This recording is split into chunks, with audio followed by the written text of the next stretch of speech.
Ceremony honoring the Washington Senators, Texas Rangers franchise all-time hits leader, Michael Young.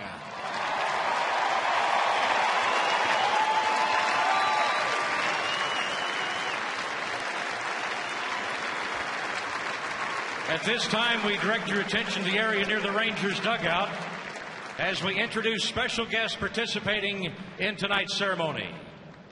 Ladies and gentlemen, please welcome sports artist Vernon Wells, Sr.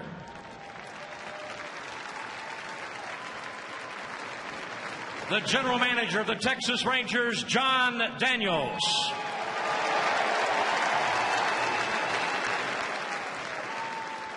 The president of the Texas Rangers, a member of the Baseball Hall of Fame, Nolan Ryan.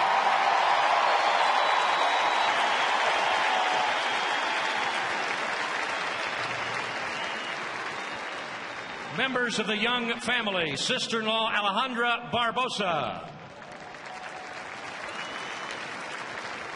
brother-in-law Eric Eggleston, Michael's brother Eric Young,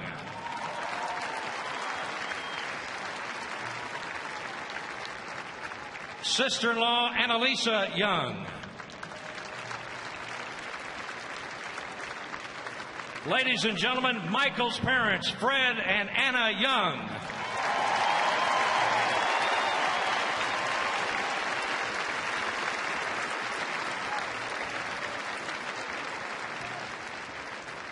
And please make welcome Michael's wife, Christina Barbosa Young.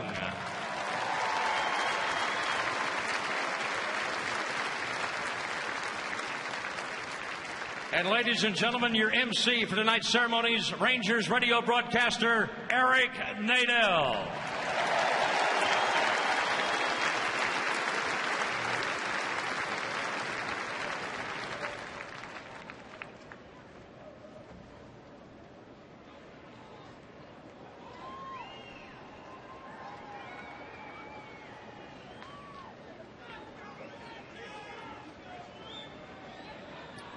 Ladies and gentlemen, please welcome to the field the Texas Rangers all-time franchise hits leader, Michael Young.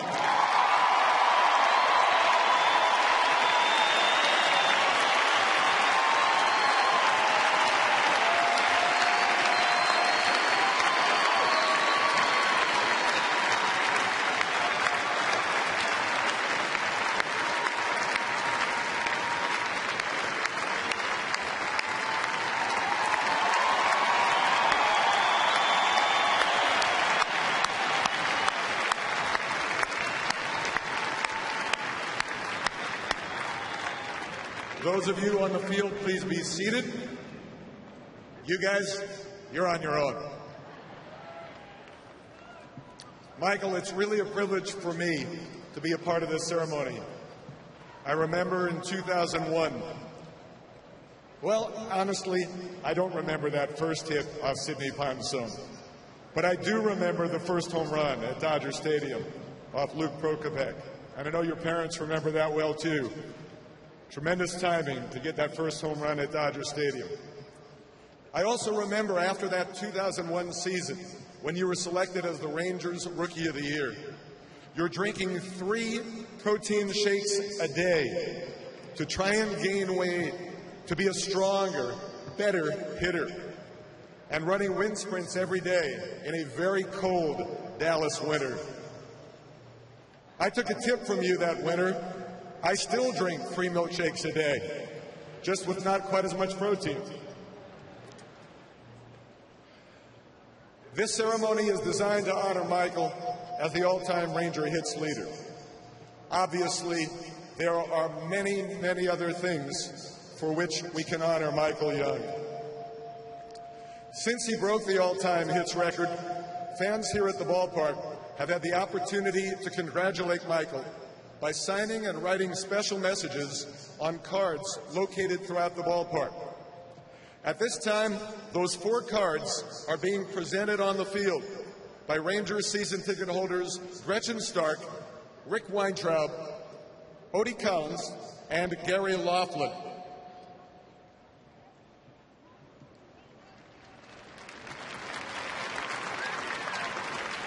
The signatures are on the back. Those of you in the porch, you can conform that.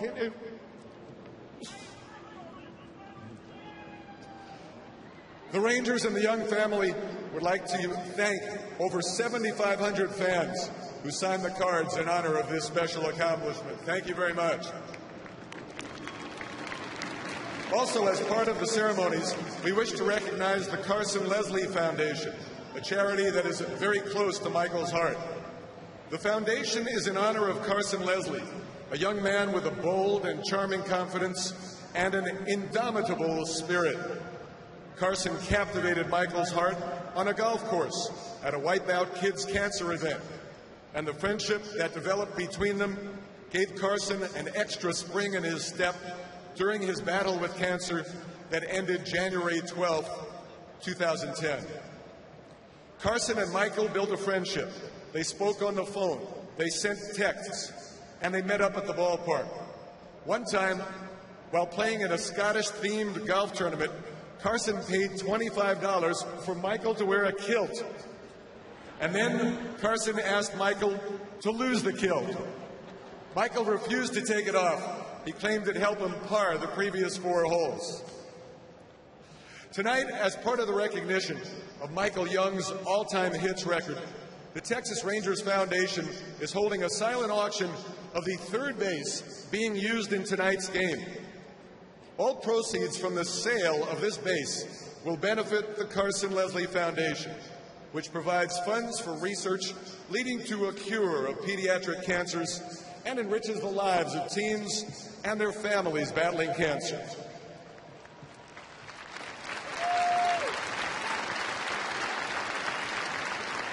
The base will be authenticated at the conclusion of the game and autographed by Michael, who hopefully will set foot on it several times tonight.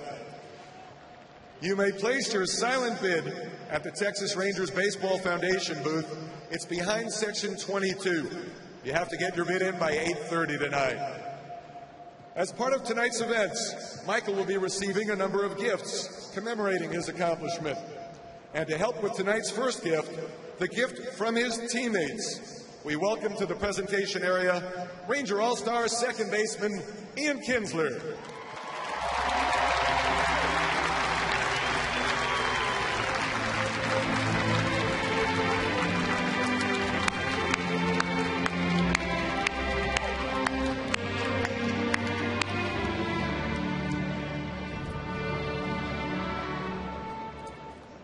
Now, being from California, one of Michael's favorite sports teams is the Los Angeles Lakers.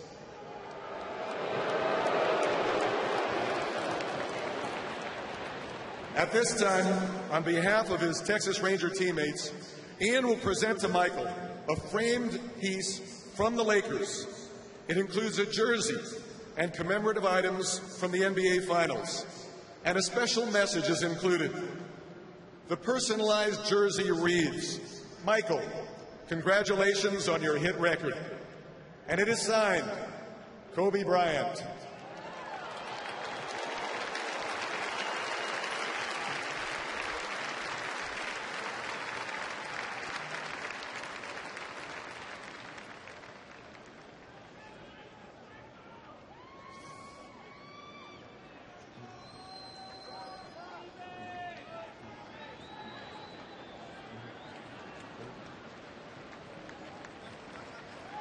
You're on your own too, Ian.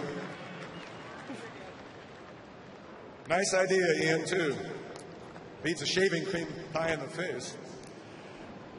The Rangers would like to extend a special thank you to Panini America Incorporated and Cause Effects for helping secure the personalized Kobe Bryant jersey. Now to make a presentation on behalf of the Texas Rangers Baseball Club, a man who apparently was fairly busy this week, General Manager John Daniels.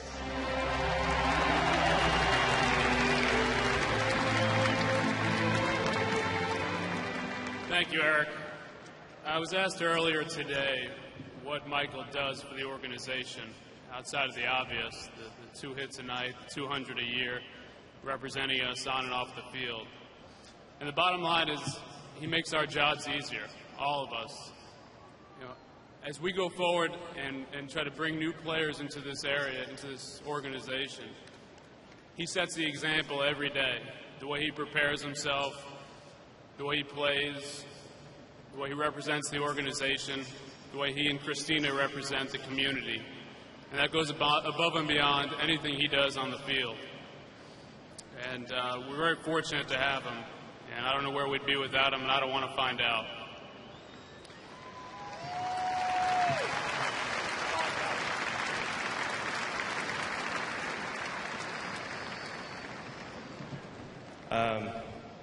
First of all, I just want to thank everybody coming out. I know this is a huge deal, not for me, but for our team. And I really don't know where to start. This is really touching. Also, thanks for the Orioles for their patience today. First of all, I'd like to thank my family for coming from California, from New York, from here in Dallas. My wife, Christina, who I've known since I was 16 years old, who has been behind me through high school, college, A-ball, and has been my rock. My sons who are home, who would be running around here, kicking the cards, and hopefully they're getting ready to fall asleep right now, Mateo and Emilio. My parents, my brother, my sister, my in-laws are incredible. I'd like to thank the organization from top to bottom. I've been here now for 10 years, and I can't imagine playing anywhere else.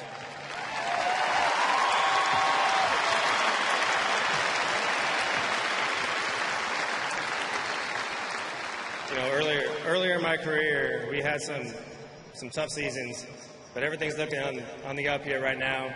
We're all fired about this season, and that starts tonight. And for you fans who have been so supportive, we're going to do our best for you guys the rest of the season. So thank you so much. And also, to my teammates, I can't imagine suiting up with a better group of guys. They come to play hard every night. It's a pleasure to play next to them every night.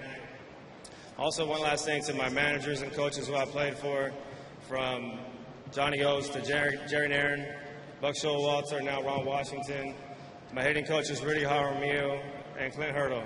Just one huge thank you for your constant effort, for your dedication, for your hard work. Thank you so much, and enjoy the game.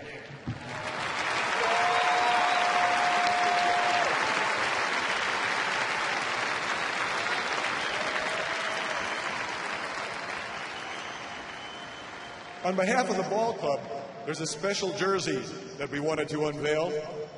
JD? Which curtain is it behind? A Michael Young 1748 jersey. That's one more hit than Pudge Rodriguez had as a Ranger.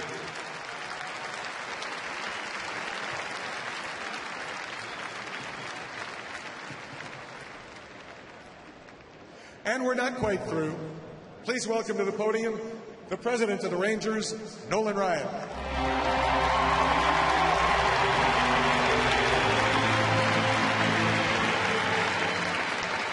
Thank you, Eric. Michael, on behalf of the entire Texas Ranger organization, we want to thank you for what you have meant to us during your career here. I don't believe I've ever seen a player that's more steady, that prepares himself every day, and you can't tell if Michael Young is in a slump or if he has a 10-game hitting streak going. His approach is the same every day. And also, he has been definitely a team player for us, going from second to shortstop and now third base. He'll do whatever we need for the sake of the team.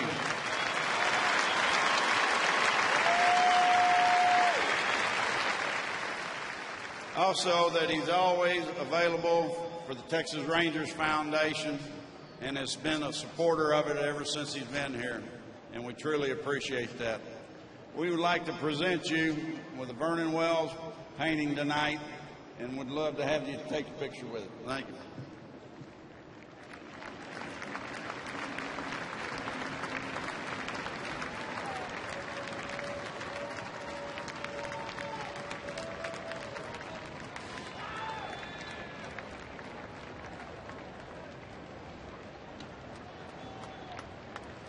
Ladies and gentlemen, Vernon Wells' painting is entitled All-Time Hits Leader. A limited edition of special edition lithographs of this painting will be sold at the Rangers Foundation auction kiosk to benefit the Texas Rangers Baseball Foundation and the Carson Leslie Foundation. Please visit the Texas Rangers Foundation table. It's on the main concourse near section 26 for more information. In addition, during the game tonight, 10 lucky Ranger fans will randomly be selected to receive a complimentary lithograph. More information will be provided by Chuck Morgan during tonight's game. Michael has already had his say. Anything else you'd like to say? If not, one more hand, please, for the all-time Ranger hits leader, Michael Young.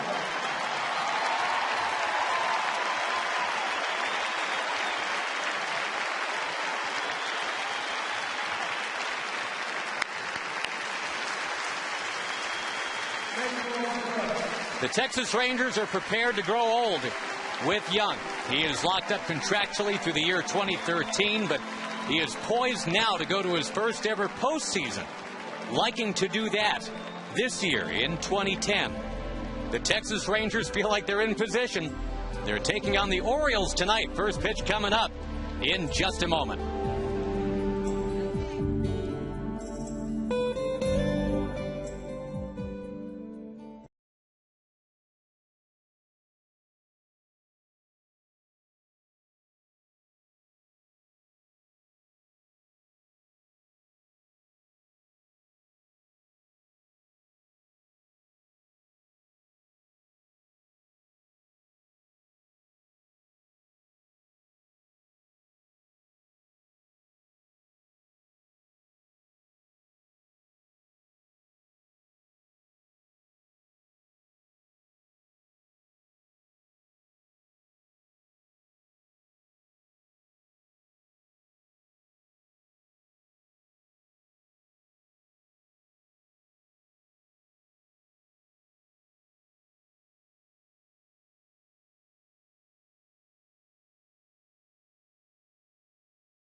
AZ, Forever Young. We have no Bobettes for you, but 1, 2, 3. Here comes Mr. Lee. He is good to go. He has arrived and he is ready. Ranger fans are very pumped about this. A legitimate ace, and he will make his Ranger debut right now against the Baltimore Orioles. The Rangers start the night 4.5 games up in the AL West. And we welcome you to Texas Ranger Baseball. What a night this promises to be. Along with Tom Grieve, I'm Josh Lewin. Cliff Lee is a Texas Ranger. I don't think everybody was fully going to be on board and believe that, Tom, until right now when we just saw him actually take the field. Yeah, it's exciting, an exciting night. Not an easy day for Cliff Lee. He left Seattle this morning. He didn't get to the ballpark until 5 o'clock. Got his uniform, basically had time to put it on and go out and warm up.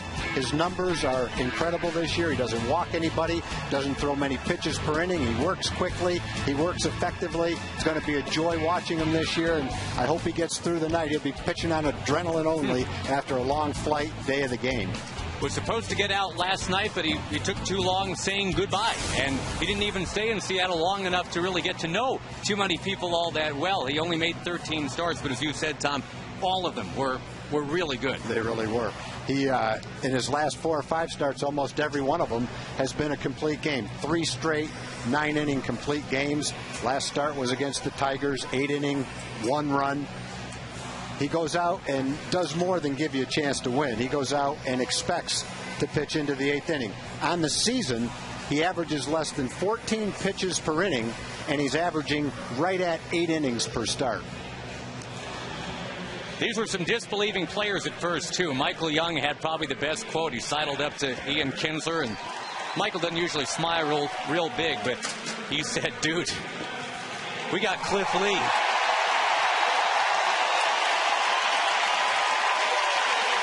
The Orioles lineup that he'll face, top to bottom, Corey Patterson, who hit the big grand slam late yesterday, then Tejada, Markakis, and Wigington. Jones, Fox, Tatum, Lugo, and Izturis. The Orioles have already seen the greatness of Cliff Lee once this year. That's one of his 8 wins is against Baltimore. Got the lowest ERA in the American League at 2.34. His 14.8 strikeout to walk ratio, that's the best in the majors. The next isn't even half as good. And if he continues at that rate, it'll be by far the best strikeout to walk ratio for a qualifier since 1900. Corey Patterson is rapidly becoming public enemy #1.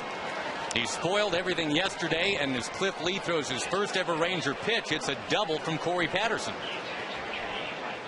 And a murmur in the crowd saying, wait a minute, hang on. When Cliff Lee made his Mariners debut, he retired the first 10 that he faced. Those were all Texas Rangers, you might remember. He pitched very well in that one, striking out 9, walking none.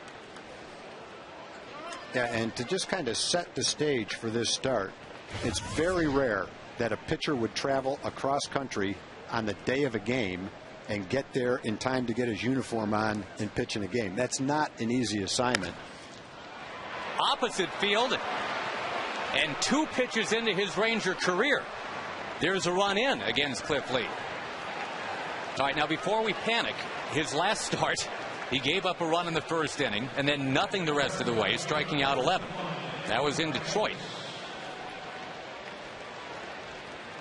And boy, as the fans are still settling in, Cliff Lee will need a moment to settle in. Oh, there's times during a season when you catch a team when they're cold. There's times when you catch a team when they're hot, when they seem to be finding holes. And the Orioles, you have to give them credit in the first 2 games of this series. They've been getting excellent relief pitching, and their hitters have been going up there and swinging the bats. And it really hasn't mattered to them who they're facing. All the guys in the bullpen, for the most part, have struggled a little bit. Neftali, an all-star closer, struggled yesterday. So even though they're probably going to lose over 100 games this year, they're still big league players, and they can get hot and they can play well at times, and they're playing really well right now. Markakis is best in the majors in terms of a left-hand hitter hitting left-hand pitching.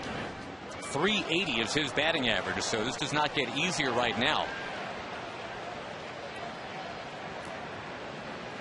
And Tom, last time Cliff Lee was on this mound, it was a complete game against the Rangers. Only 23 balls in 9 innings of work, 86 strikes.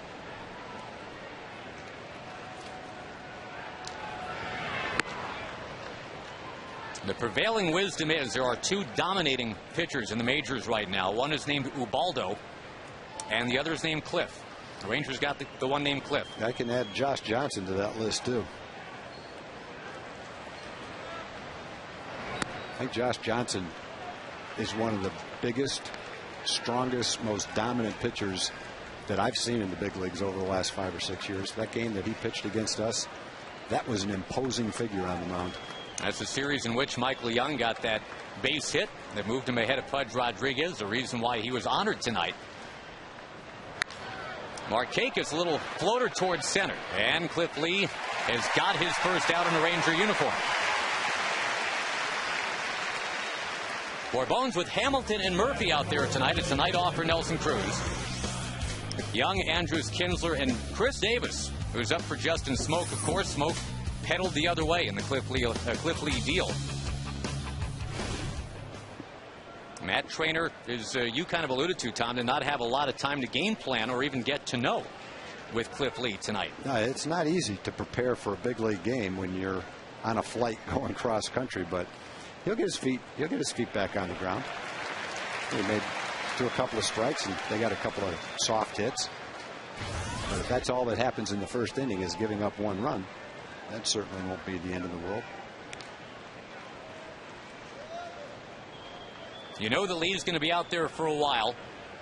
He has pitched fewer than 7 innings once this year. And even in that one, it was 6 1/3. Cue shot, and Davis tackles it. Got the one out there. Back to Lee, not in time. Almost turned it. Well, that was a cutter. He got right in on Wigginton's fist. He sliced a little ground ball off the handle, and Chris smothered it. Wanted to make sure he made the play. And makes an accurate throw to second base. Make sure he gets the force out. And they almost turned it. You watch Cliff Lee go over to cover first. That's a tough one. 3-6 back to the pitcher. Wigginton was able to beat it out.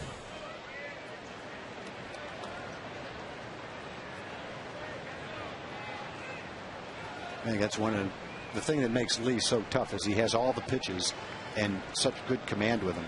And the cutter keeps the right-hand hitters honest, throws that in on the fists, and then he'll throw a two-seam fastball like that sinks a little bit that he throws on the outside corner. And so if you're a hitter, you really don't know what the game plan is, what pitch to look for, what location to look for it in, because he is a master of commanding his pitches. Never shy about dropping in a curve to a righty. He threw it first 2 pitches, sinker away, and that was a cutter that came back and caught the corner. So one's going away from him, one's coming back to him, and both of them are right on the outside corner. Pegged in the air to center field. Bourbon turning, going back, and Cliff Lee got out slowly, but he is through that first Ranger inning. 1 run on the board.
Box and by Southwest Airlines.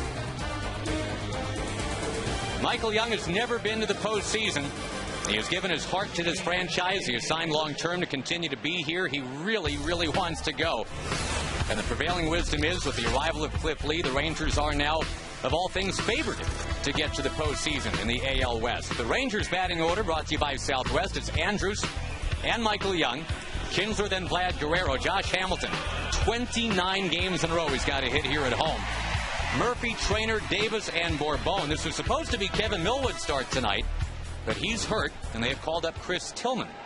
Yeah, Tillman's 4 starts in the big leagues this year have not gone well. Leadoff hitters are doing pretty well, 13 for 18. He came over from Seattle in the Eric Bedard trade. But what you should know, in addition to those 4 starts at the big league level, is he has pitched very well at AAA. He's thrown a no-hitter. He's thrown a 1-hitter, both 9-inning games. In his last 10 starts at AAA, he's 8-1 with a 1.94 ERA. So chances are, right now, he's a better pitcher than he was earlier when he compiled those statistics at the big league level in 4 starts. Yeah, it's funny. As much as we're building up Cliff Lee, you throw this out. Which pitcher tonight has thrown a no-hitter this year? It's Tillman, the guy that just got brought up for Baltimore. That was the first 9-inning no-hitter for a Baltimore farmhand since 1974. Wayne Garland did it. A lot of minor league no-hitters are 7 innings in length. They play those 7-inning doubleheaders. And because of pitch counts and the like, even if you've got a no-hitter going in the 8th, they might tell you to sit down. But Tillman got to go all the way against the Braves AAA team.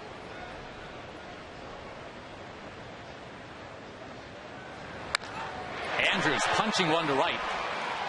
Nick Markakis will grab it. Elvis, an 0 for 6 yesterday, his first ever. He thinks is a professional. Now, the man of the hour.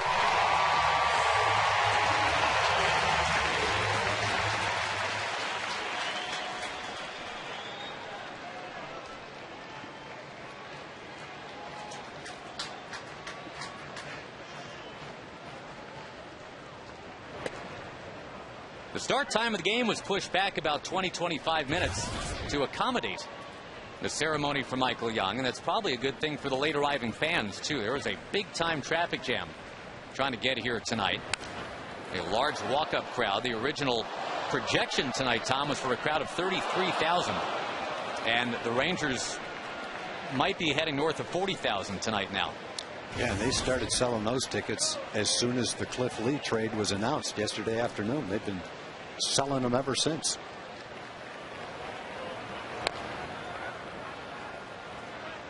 Probably some people in line buying them right now. Well, they missed a weird beginning tonight. All the pomp and circumstance regarding Cliff Lee, and his first 2 pitches as a Ranger were both hit for doubles.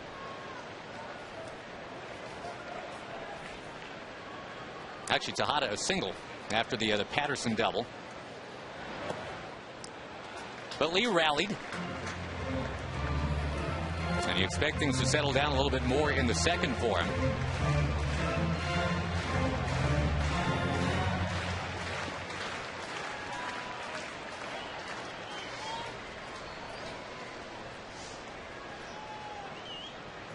You know, it's interesting, I think, too, that Michael Young has been asked to address, Tom, with this acquisition of Cliff Lee.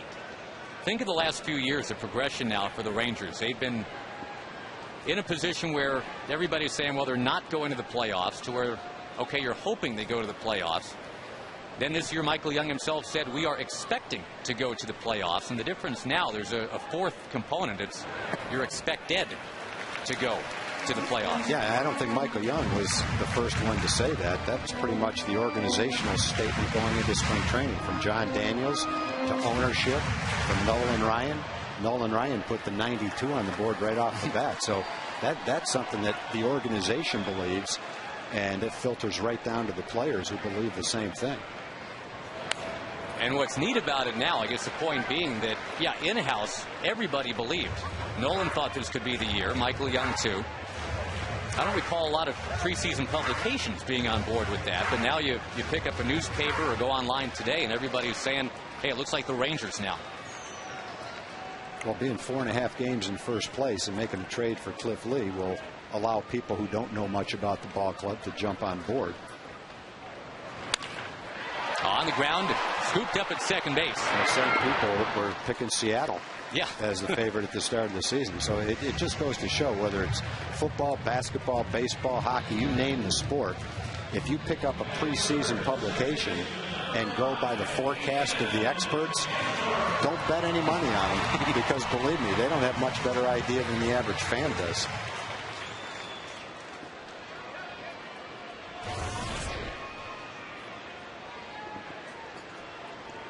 Kinsler among the Ranger All-Stars.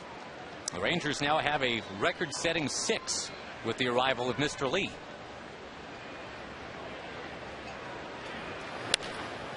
High fly ball from Kinsler. The wind hangs it up there, coming all the way in from left field is Patterson. He's got it. And the Rangers do not score. The second inning for Cliff Lee when we come back.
Night 1-0 Baltimore. We quickly go to Jim Knox. All right, thanks, Josh. With me in Community Corner is Laura Chandler. She's with the Texas Elks Children's Services, Inc. Tell us a little bit about your organization, Laura. We help children with special needs by offering grants for prosthetics, hearing aids, and any other devices to help them be safe and functional. We also offer camp. We have 7 one-week sessions during the summertime down in Gonzales. The grants help children directly in our own community, along with children throughout the entire state of Texas. There we go, and a great play catch there by Michael Young. And you see the information on the screen for those who want to get involved. Go ahead. Laura, keep up the great work. Thanks for coming out tonight there. Yes, Josh. Thank you, Jim. And Jake Fox having lined it to Michael Young for the first out. Cliff Lee, as advertised, Tom, a strike-throwing machine. 11 out of 13 in the strike zone to start. He's probably not quite Mark Burley as far as working quickly goes, but he's pretty close to it. He'll throw strikes just like Burley throws strikes. He gets out to the mound after the inning's over as quick as anybody, and he works quickly. It's a very welcome thing for fielders to play behind a guy like this. You're always on your toes. Doesn't let your mind wander out there. Lee is coming back close to home. He's a Benton, Arkansas native, lives in Little Rock in the offseason with his wife and 2 kids.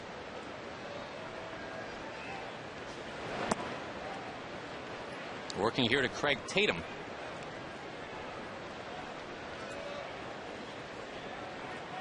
Lee, you might know, was the Cy Young winner in 2008, going 22-3 that year for an Indians team that was otherwise terrible. Bourbo's got to go back, and with a leap, he's got it before it can get over his head. They're hitting the ball solidly to start. And again, the Orioles were doing that in the 8th, 9th, and 10th yesterday as they rallied for that 7-6 win. Nice correction there by Bourbon, who I think was initially fooled just a little bit by how well Tatum hit that line drive.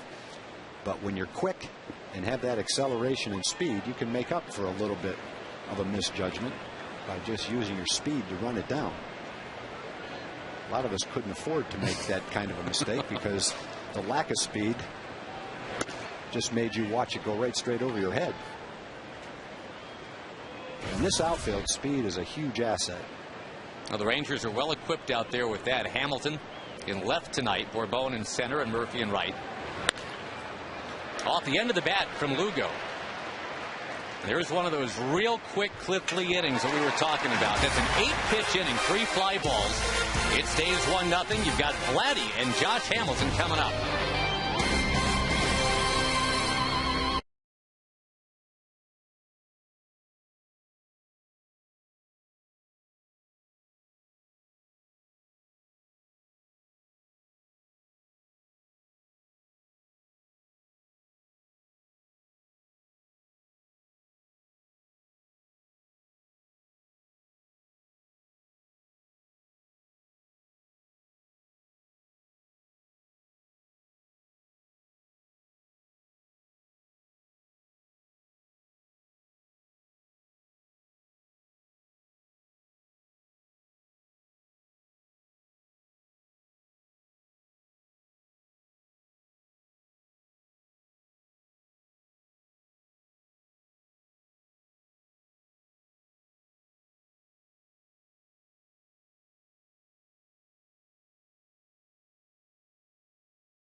Wednesday, July 28th, when the A's will be in town.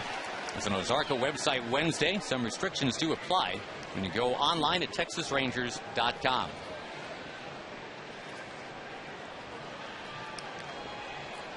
Two big stories tonight: Cliff Lee's debut and Michael Young's big night. The Rangers trying to shake off the effects of a very disappointing early morning after a 2.5-hour rain delay and a 4-hour game. Well, the Rangers fell 7-6 in 10. The Orioles keep on pitching Vlad inside. And Vladdy's wearing the look of a man who's kind of tired of that.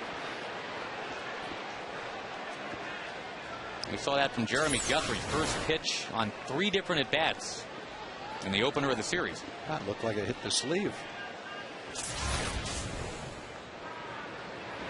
Now Vladdy hits that. Tattooing it to left center, but gliding is Jones, and he's got it.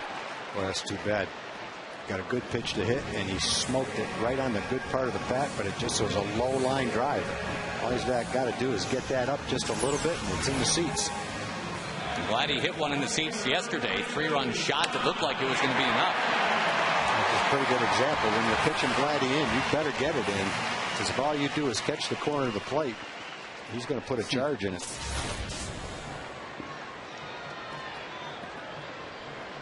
Leading the majors in batting average, folks, is Josh Hamilton at .349.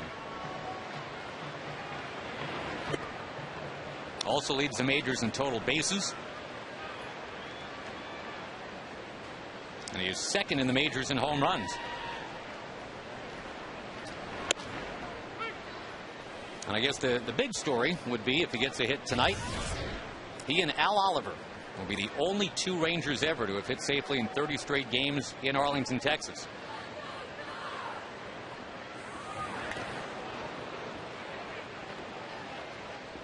During this 29-game home hitting streak, Tom, it's a .425 batting average, so it's not like he's getting 1 for 4s.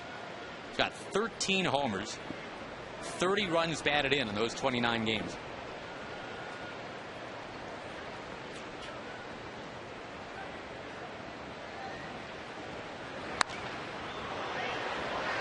And trying to get it done against Chris Tillman tonight, who was only 21 on opening day. He is now 22. Tillman has a good arm. His fastball is solid, 92, 93. Got a good curveball. Really good idea of how to pitch for just a young kid.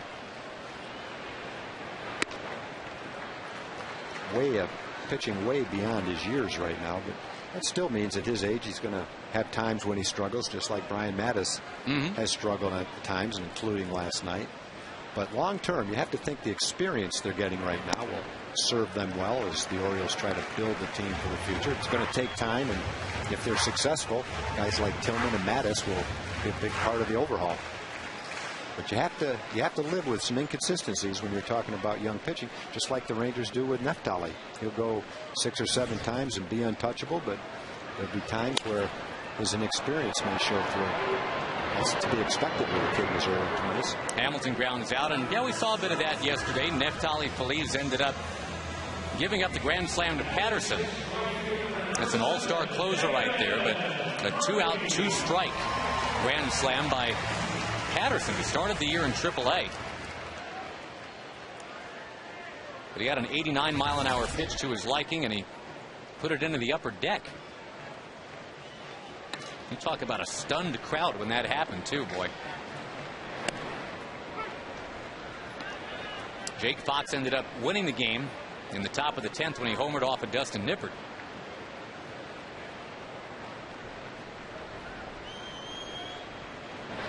In both these games of this series now, Tom, the Rangers had a 4-0 lead after 3 and then coughed it up late. It's not at all what we've seen this year. It's been a great bullpen.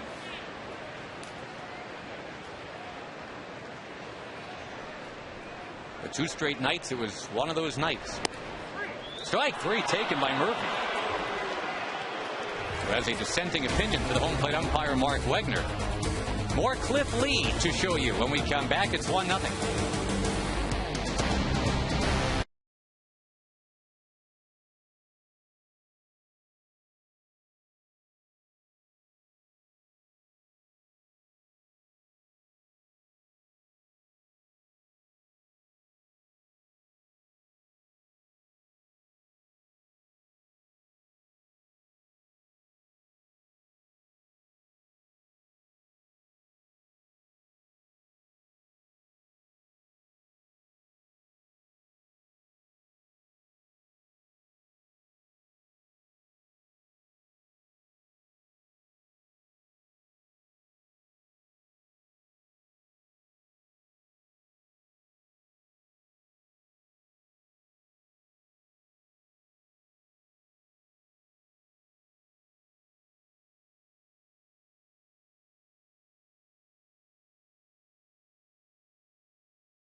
And by Carter Blood Care. Well, nationally, they're reporting it as David 1, Goliath 0. The Yankees fans now know the feeling of being disappointed. They thought they were going to get Cliff Lee, and they did not. The Rangers got him instead. As Torres loops one to right, Cliff Lee keeps throwing strikes, keeps getting fly ball outs. Yeah, Cliff Lee is one of those guys. It doesn't make a lot of sense to take pitches or to take a strike because he's not going to waste too many pitches. And it's funny, Tom, when you read those dispatches coming out of New York, the hue and cry. It's like, you know, almost like it was a birthright. Well, we said we wanted Cliff Lee, so how come we didn't get Cliff Lee? They didn't have players good enough to get him. The Rangers have more depth in the farm system than the Yankees do, which is probably also hard for Yankee fans to understand. Cliff Lee was under the impression that he was headed to the Yankees. In fact, yesterday, he sent the Seattle GM a text wondering which dugout he should be reporting to. It was Seattle against New York last night. Patterson breaks his bat as he fouls it.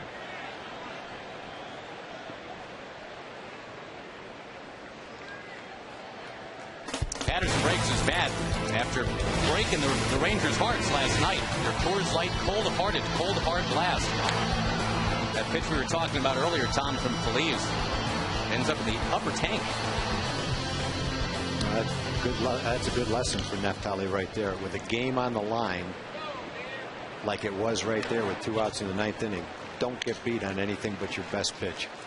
And right now, at this stage of his career, his best pitch is his fastball. And if you're going to get beat, you got to say, here's my best fastball. If you beat me, you beat me. But don't get beat on a changeup. He probably thrown 10 changeups all year long. A ground ball this time, and Kinsler vacuums it up. That was the first win for Baltimore. No, let me back up. 2 days ago was the first win for Baltimore when they had trailed on the road through 7 innings. And now they've done it twice in 2 nights. I think you're right. It's a lesson learned for Neftali. His ERA went from 2.9 to 3.8 on that one pitch. You know, he had a little bit of leeway there with a 4-run lead. And early in that inning might be the time where you might work on your changeup, but not with the bases loaded. How about a 6-pitch inning for Cliff Lee this time? About 25 pitches for 3 innings. Go get him. He's doing it, although he's trailing 1-0.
Get 3 games against the Red Sox here, 5 against the Yankees.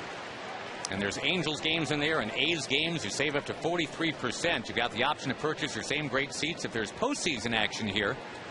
972 Rangers or TexasRangers.com. 2 places you'll want to go. And there's a guy you're not going to want to make too mad, Tom. Don't see anything bad.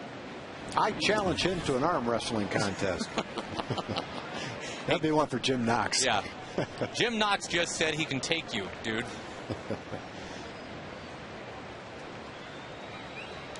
Cliff Lee has gotten 7 outs on his last 15 pitches. The Rangers now trying to get him a little bit of support. Chris Tillman has showed up here and reminded everybody that there's 2 pitchers in this game, not just one. Tillman is 7 up, 7 down. I'll make the call right here. Chris Davis. A little welcome back for Chris Davis. Yep. You talk about an emotional roller coaster yesterday. Chris Davis heard all this trade talk, and he was convinced he was going to Seattle. He thought it was a done deal. He kept hearing the rumors, and then he heard there was a trade, and it was smoke, and that he actually would be coming back to where he wanted to be all along, to Arlington.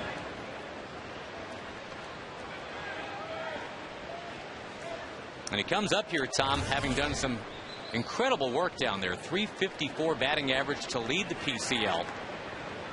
He was 16 for his last 32. He had a good at bat last night against a left-hand pitcher. Man on third base, less than 2 outs, lifted a sac fly to left field.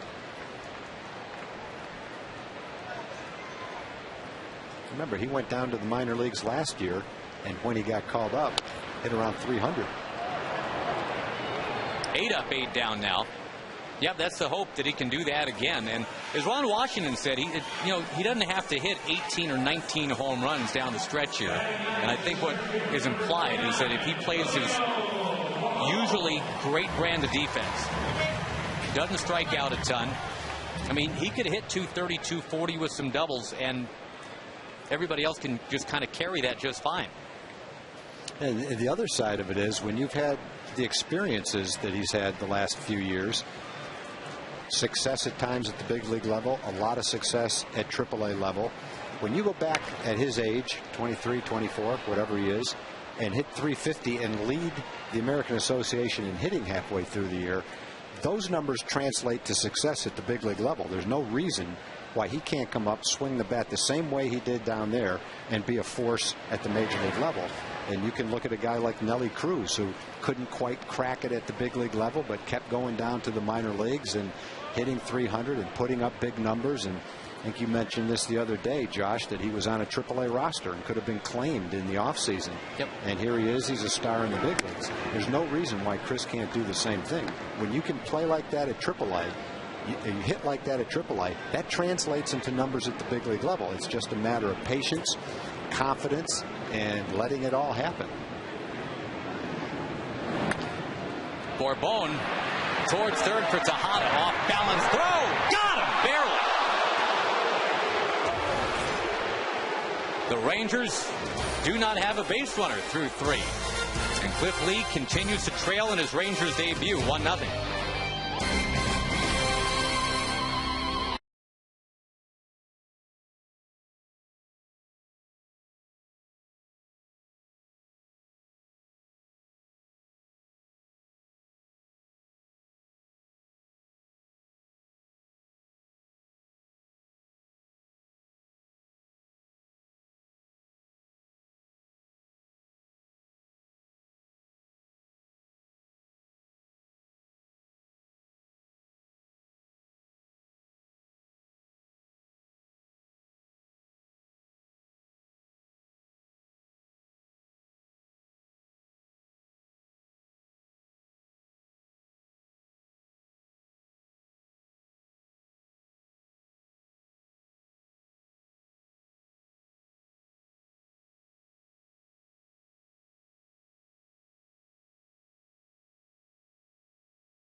Recognize Moritz Chevrolet for their support of the Western Hills Little League.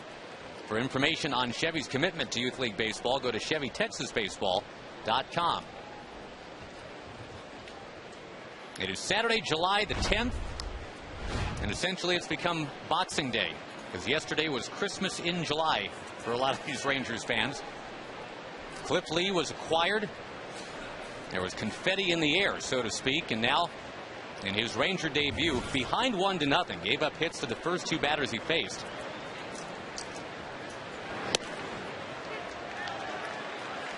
True to form, he has been pumping in strikes. 20 out of 26 pitches now have found the strike zone.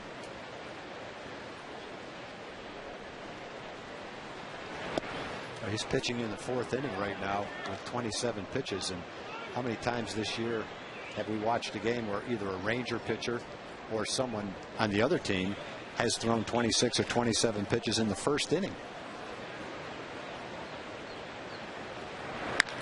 Markakis turns on one and drills it right near the pole, and it is gone. We mentioned earlier he's the best in the majors in terms of lefties hitting opposing lefties. And he's just made it 2-0 Baltimore. Well, that shows what kind of hitter Markakis is.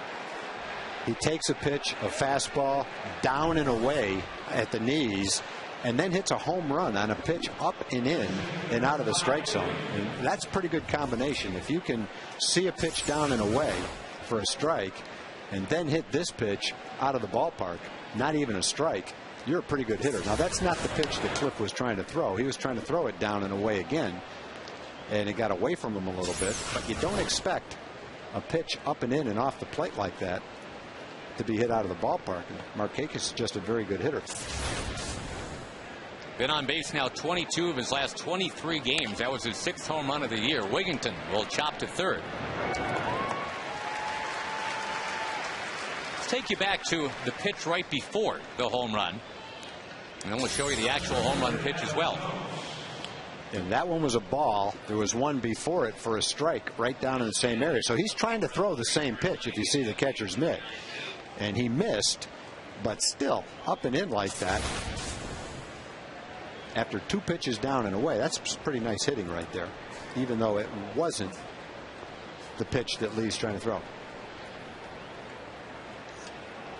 With one out now, Adam Jones, the batter.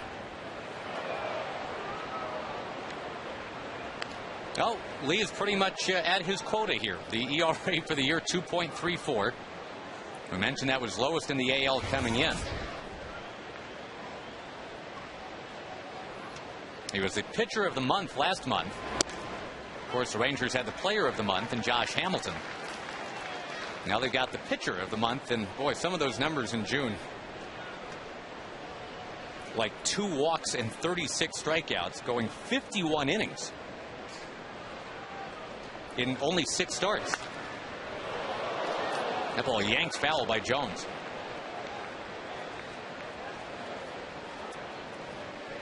In fact, you go back to the last start of May for Lee. And the innings pitch totals have looked like this. It's been 8, 8, 9, 7, 9, 9, 9, and 8. That will save your bullpen.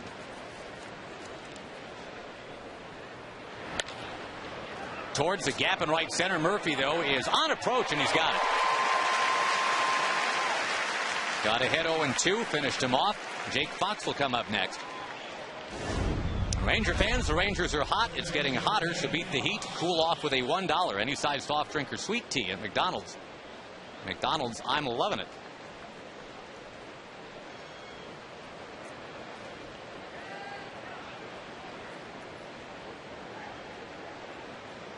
Last time out, we mentioned 11 strikeouts for Lee, allowing 1 run in the first inning, and that was it.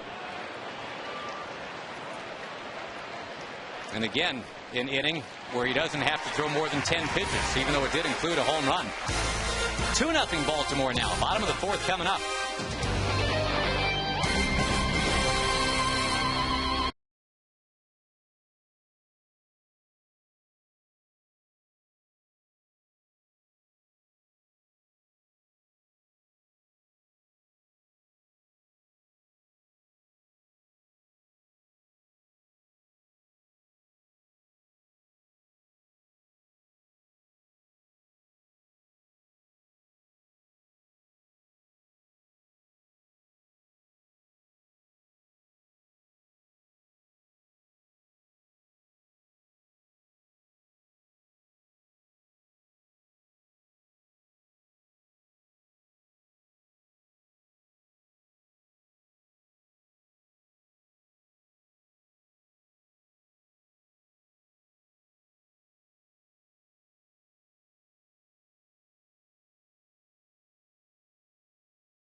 question.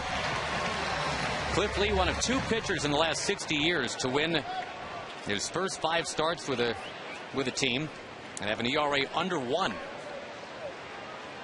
Can you name the other? Yeah, Lee's debut with the Mariners, and he did that at the Rangers' expense, was real good. 7 innings of 3 hit, no walk, 8 strikeout ball. His Rangers debut, well, he's been throwing strikes and working fast, but he is down 2-0.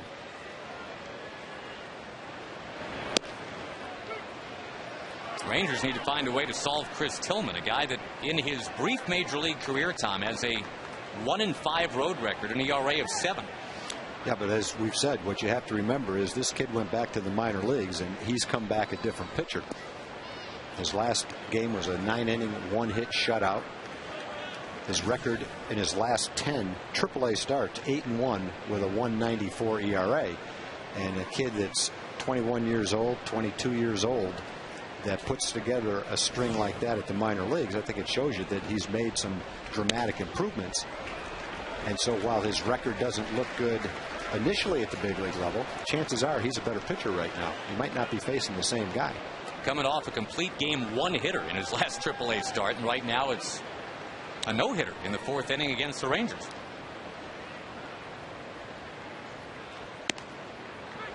Outside corner to Elvis.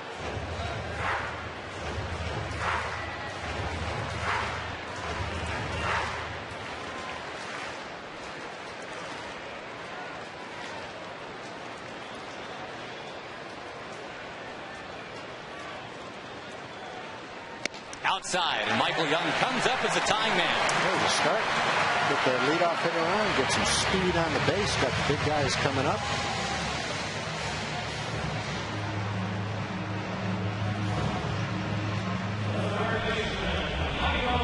Michael Young honored before the game because of this. On your Ford leaderboard, that number now is up to 1770. Once he got to 1748, that's when it was decided there would be a night in his honor.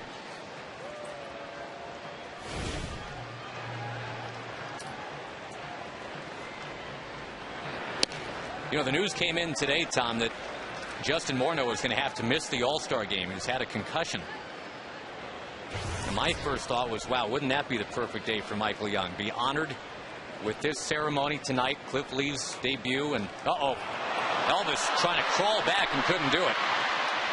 Throws it into reverse and he's tagged out. No! Interference! He's going to get second base. Elvis made that play himself.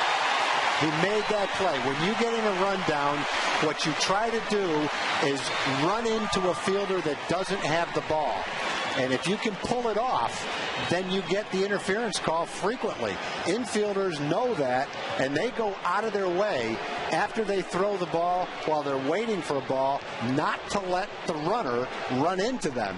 And I've seen Elvis in a rundown several times this year try to do it and not quite be able to make contact. That's careless base running right there. You have to be daydreaming. But watch this. Right there. He ran into Wigginton, and he got the call. Wigginton ran right at him. Elvis stopped, turned around, bumped into Wigginton. Right here, that's interference. The biggest question is, how can you get picked off like that in that situation by that much? You have to be daydreaming at first base.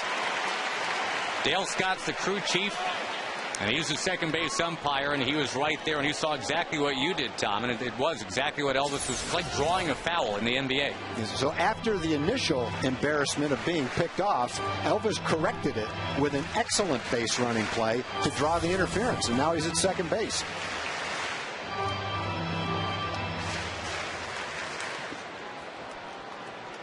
That goes as an error on the guy who obstructed the path, and that is Wigginton. Or excuse me, Fox, the makeshift first baseman. Oh, I call him Wigginton too. Yeah, that's the guy we've seen there. And, that might be part of it. You've got a guy who doesn't play a lot of first base. Kind of stuck there tonight. We've seen a lot more of Fox as an outfielder, and yeah, that is maybe something that Wigginton would have known to avoid. But the Rangers get a break. And we'll see if Michael Young can cash in.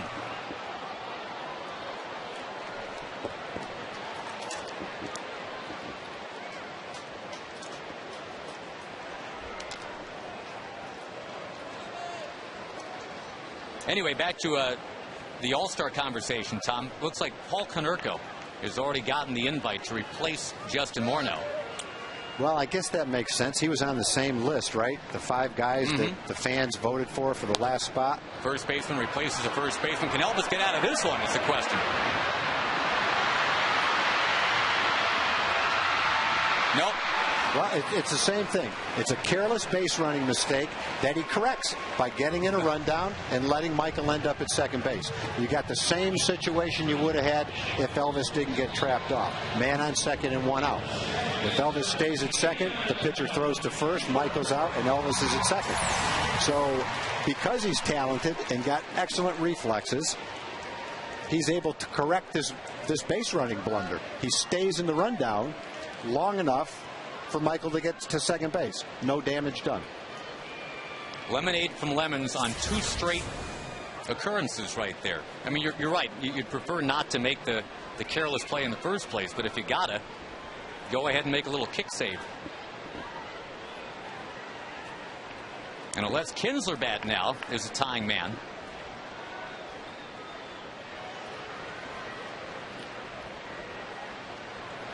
That in about 3 or 4 minutes, you'd have to characterize as a base running adventure for Elvis right there.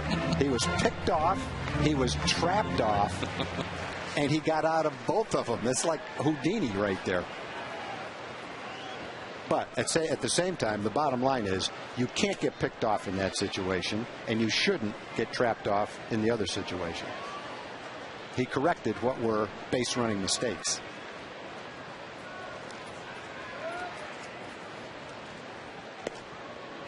Kinsler takes outside. The last 4 weeks, he's hitting around 390. He's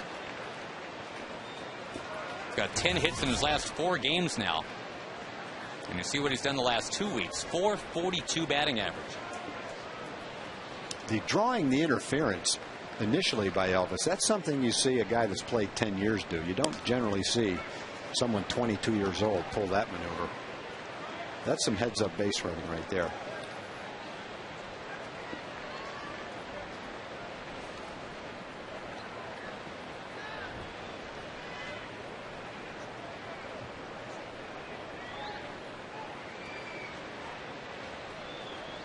Young now the runner, and Kinsler will sail one towards center. Jones will come in and grab it. And we'll see if Vlad Guerrero can get something done now. And I should correct something, Tom. I've been calling it interference. Technically, that's obstruction. Obstruction, okay. When it's a violation by a fielder, technically it's what we'll write down in the scorebook is obstruction. Interference is when the runner does something wrong. Okay, I called it the same thing. Well, we both called Fox Wigginton, so. That's a tough distinction, the obstruction and the interference.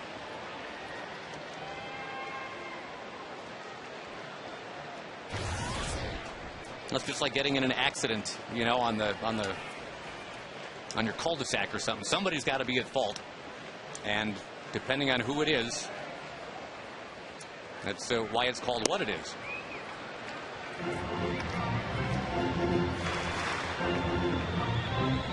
Bottom line is the Rangers still have a shot to at least get on the board against young Chris Tillman, just turned 22.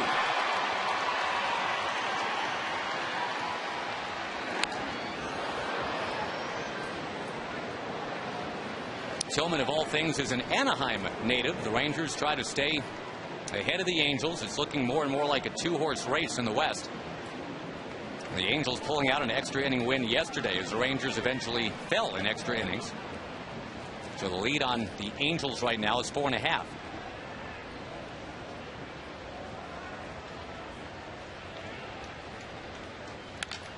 High drive, Vlad Guerrero towards center. Will not quite get to the track, and the Rangers waste the leadoff walk and some adventure-filled base running. It's 2-0 Baltimore at the end of 4.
on the road, but they've not been cooperating here. They've got 2 wins in the bank already. They're leading tonight. Our trivia question brought to you by AT&T. Cliff Lee last year went to Philly and was amazing. He was dazzling.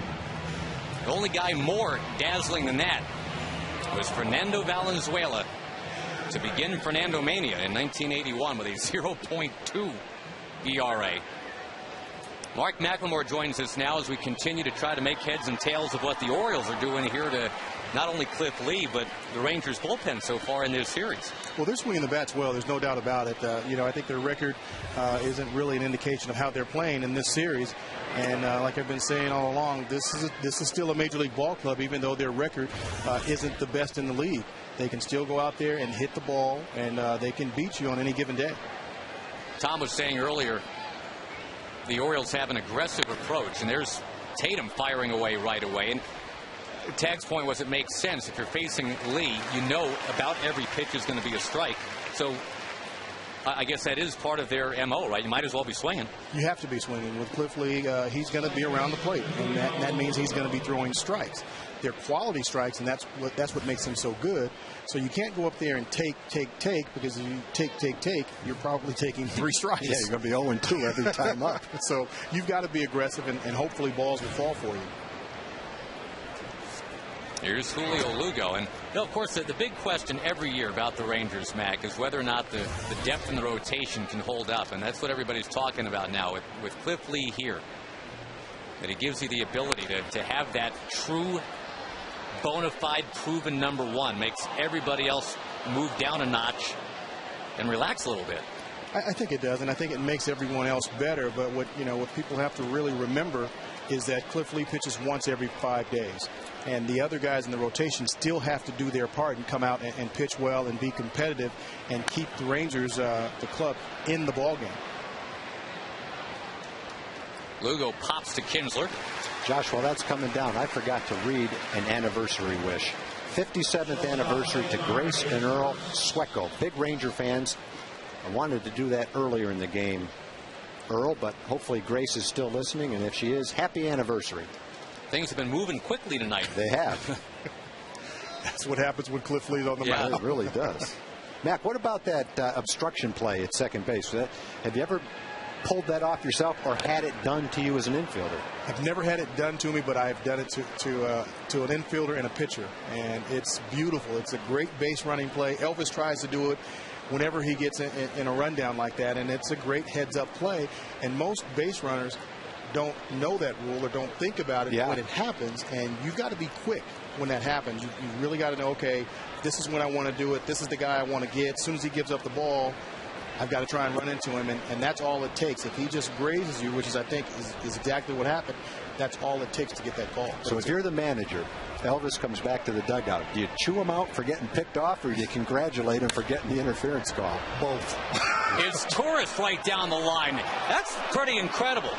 That's a guy that hits, as we talked about yesterday, Tom, either 1 or 2 homers a year, and he's just pulled one right down the line off Cliff Lee to make it 3-0.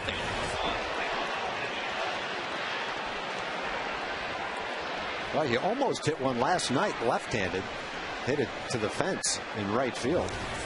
And I guess if he's going to hit a home run, that's probably where it's going to go, is right down the line. He's not going to hit it to the gap. And that really was the pitch that Cliff is trying to throw. You can watch Trainer's glove, and that was a cutter. It hit the glove. And unfortunately, Asturias was still able to hit it. That's a 339-foot home run, which is about the shortest home run you can have in this ballpark, but it counts. It's 3-zip. And even though 34 of the 44 Cliff Lee pitches have been strikes, which is great, he is behind by 3.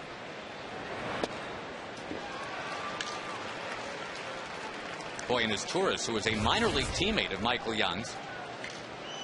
As we honor Michael Young tonight, it's the far less ballyhooed former Blue Jays infield prospect that hits one out.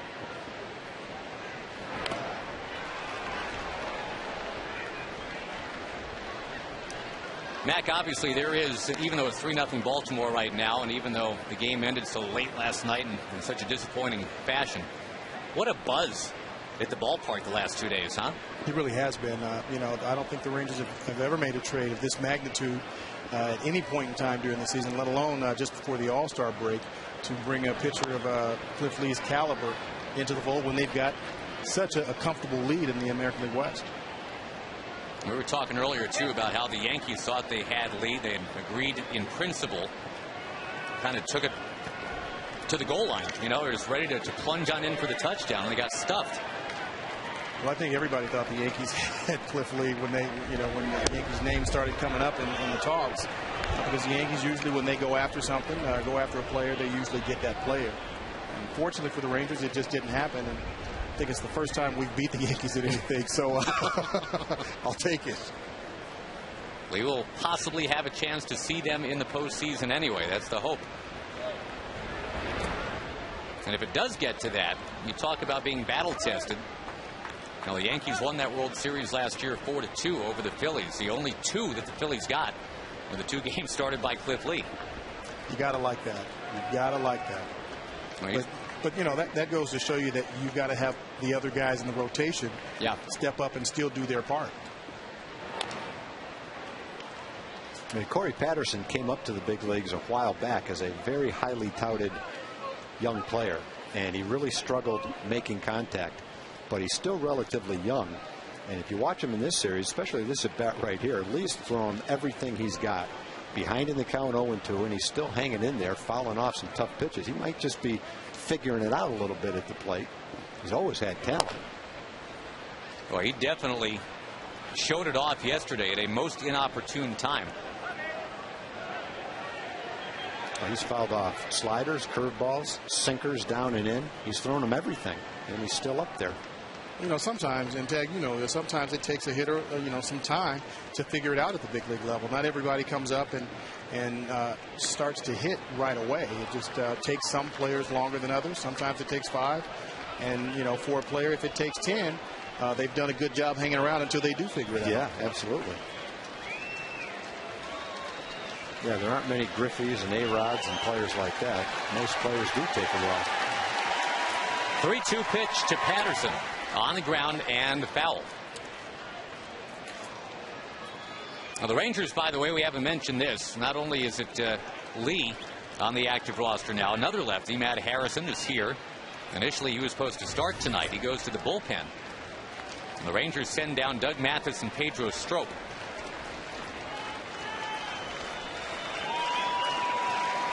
Boy, more pitches to this batter than Lee had to deal with in 3 other innings.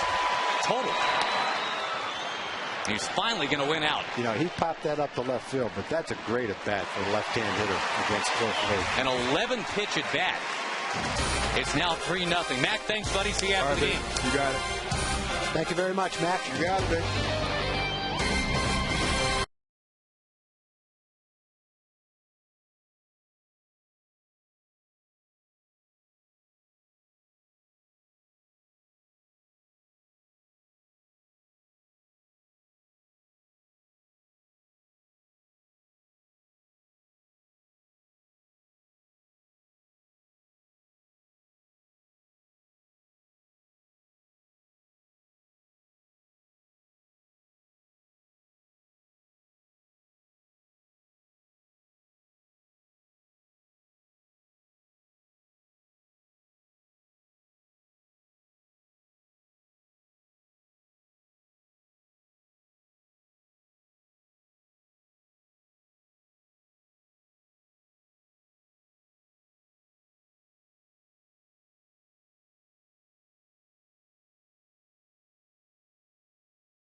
Chris Tillman working on it. Josh Hamilton about to bat. We go to Jim Knox. All right, thank you, Josh. We got a Ranger fan right here dressed as an astronaut. What's the reason for this?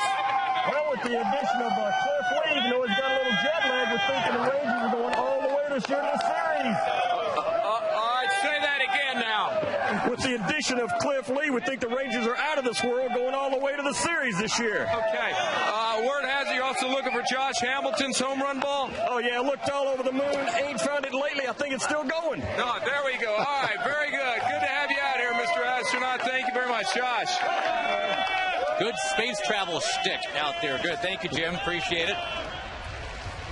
Josh Hamilton, indeed, launched a 490-footer fairly recently, last homestand. That was against Roy Oswalt, the other hotly rumored name to be coming to Texas and pitching as a Ranger, but turns out it's Cliff Lee. And the Rangers fans thrilled that has happened, but tonight, a couple of home runs allowed. And a 3-0 Baltimore advantage here in the 5th.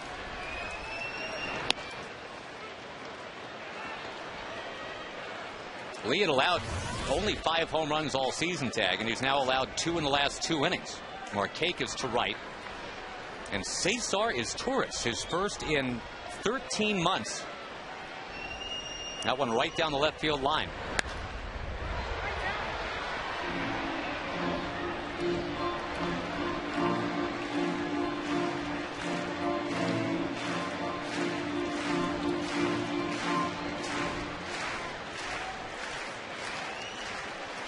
Hamilton with that 29-game home hitting streak. Grounded out earlier tonight. He is struck out to lead off the bottom of the 5th. And Tillman has a sneaky fastball. He's a little bit like Mitch Talbot in this regard. He starts his delivery slowly and then has real quick arm, and I think the fastball sneaks up on the hitter. He's got good velocity with it too, 92, 93 miles an hour. And that deception, slow, and boom, here's the ball. I think offers the hitter a pretty good challenge. Combine that with a good overhand curveball that he throws. That's a good combination of pitches.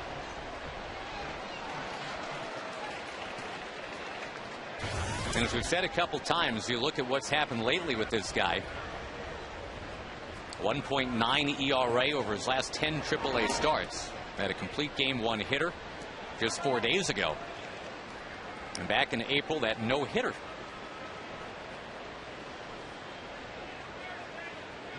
Last year did not go well. 2-5 ERA, about 5.5. And up in the big leagues this year, had been 0-3, ERA of 8.5. But yeah, that tune-up down at Norfolk. He's come back a lean, mean street machine.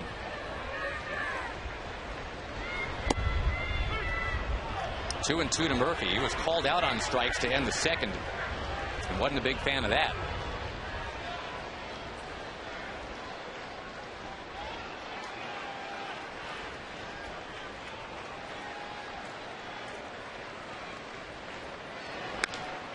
Chopped right back to him. What's a poised young guy out there. And as much as we've been talking, Tag, about the Rangers needing a lot from Cliff Lee tonight to save the bullpen, Baltimore's bullpen is even in greater tatters than the Rangers' bullpen. The last 5 games for Baltimore, their bullpen has worked 24 innings. So they could use a 7 or 8 inning stint from their starter tonight.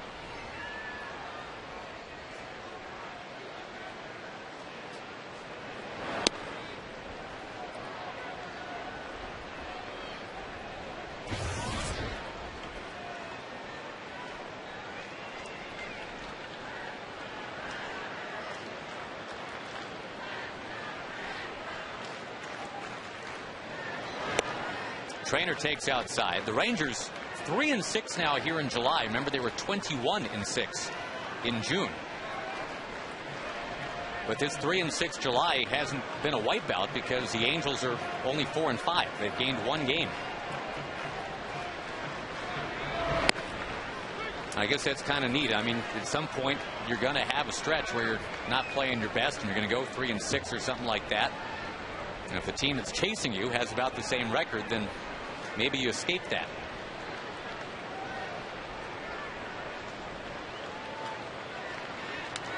fouled. Back 2-2.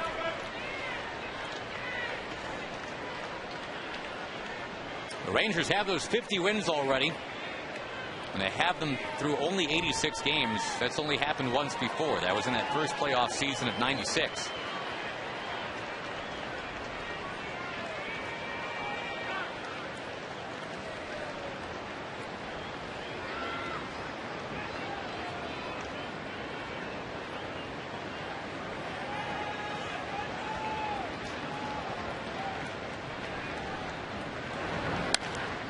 Over to third and a big friendly hop for Tejada.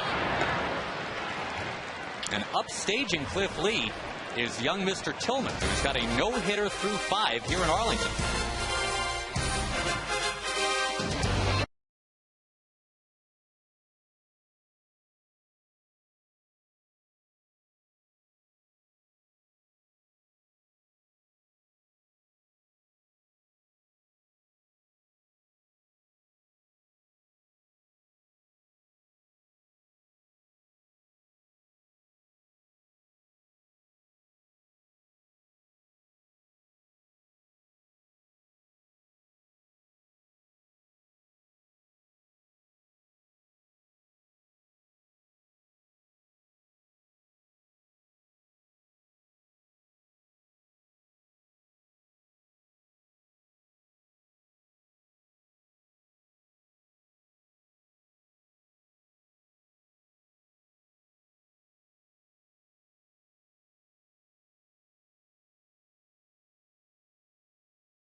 F-150, Ford is the best in Texas and by Southwest Airlines. Go to southwest.com, grab your bag, it's on.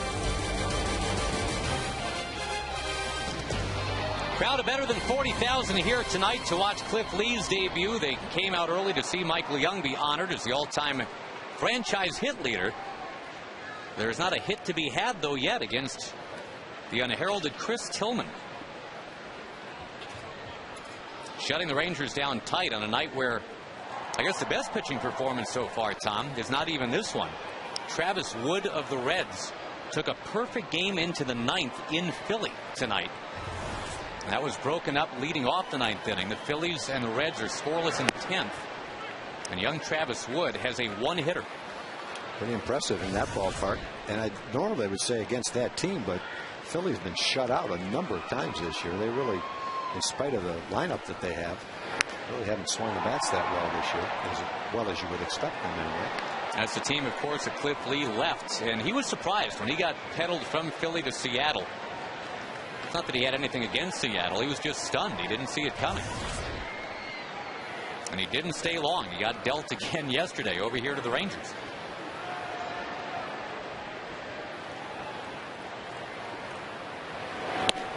Coming into the game today, if you look at opponents' batting average, Kobe Lewis was 3rd in the American League at 209.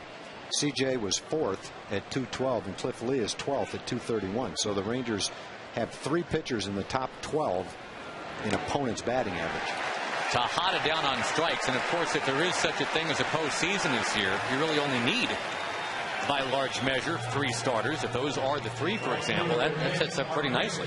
Yeah, it's pretty impressive when on one staff you've got 3 of the toughest starting pitchers to hit in the league, and that's not even counting Tommy Hunter, who doesn't have enough innings to qualify for that, and hopefully an improved Scott Feldman in the second half, who reverts back to the form that won 17 games last year.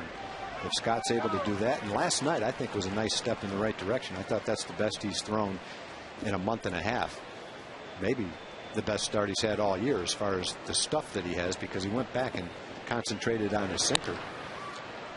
When he gets Scott throwing the ball well again, that gives the Rangers 5 solid starters. Markakis, who homered earlier, this time flies to left, and Ty Wigginton comes up. Feldman, did not walk a batter. A pitch to contact night, only 2 strikeouts. And I think there's times where Scott's more dominant without strikeouts than he is when he gets 7 strikeouts in a game. And I say that because last night he probably broke 4 bats and had several other balls hit right off the handle. And when Scott's at his best, that's what he's doing. And I think you're just as dominating when you're knocking bats out of guys' hands as you are when you're striking them out. Well, and the pitch to contact thing is happening for Lee tonight, too. No walks, just the 1 strikeout at Tejada this inning. And even though he's down 3-0, I mean, this is just something we're not used to seeing from a lot of Ranger starters. 48 out of 62 pitches have been strikes. Ooh, and that was close to being another. If you just watch the catcher and watch the way he moves the ball around and throws different types of pitches, changes speed, you really get a great idea of what it means to be a true pitcher. See him just keeping that ball right on the outside corner. A 2-strike hit, and that's unusual. Opponents this year hitting about 130. When the count goes to 2 strikes, Ty Wigginton, though, their all-star representative, is on base with the 5th Orioles hit. Well, the last 3 hits have been on pitches that were pretty tough to hit, really. You just have to say nice hitting right there. He threw that pitch right where he wanted it. Well, the excitement is still there. Tommy Hunter supplies our Geico quote about Ron Washington, all giddy-eyed, referencing Peter Pan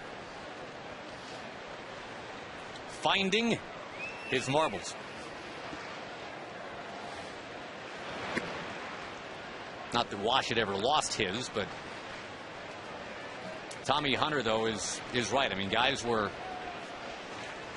pretty pleased. And we mentioned yesterday, too, it was awkward only because it meant saying goodbye to Justin Smoak, and you don't want to be dancing around the clubhouse.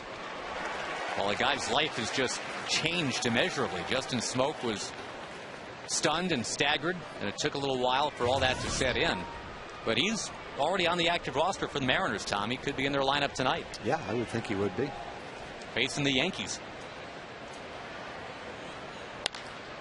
Jones takes a swat at one and drives it deep to center. Bourbon back to the track at the wall. Another home run for Baltimore.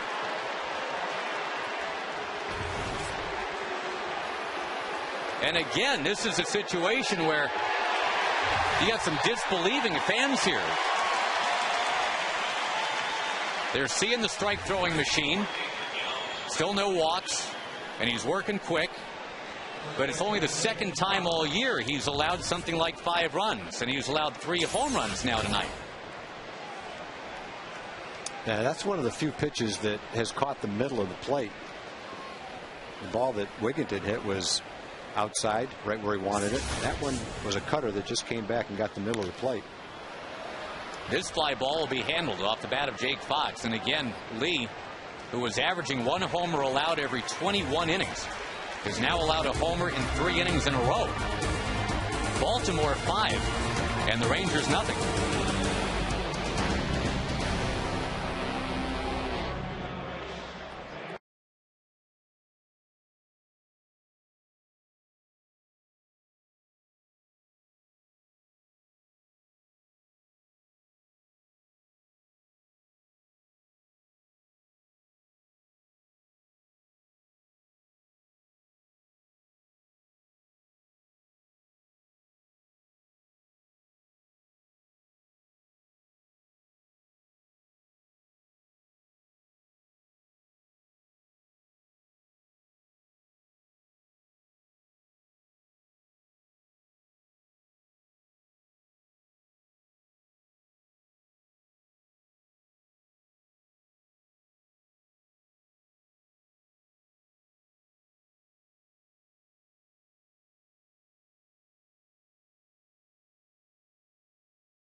bouts of Capel.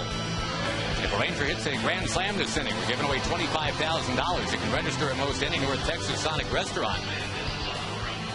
Well, some tempered enthusiasm tonight. Kind of the bizarro universe going right here. The Orioles with the worst record in baseball and worst on the road by far. The Rangers with one of the best records in baseball and trotting out Cliff Lee tonight at home.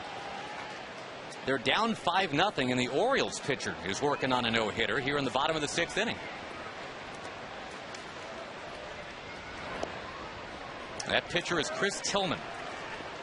We've been saying all night that record of 0-3, ERA of 8.4, not representative of what's been happening lately in his world.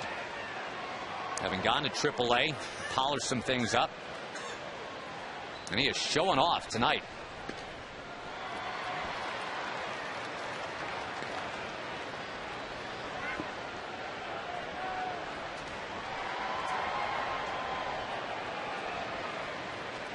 Tillman knows something about being traded by Seattle. He came to Baltimore in that Eric Bedard deal a couple of years ago.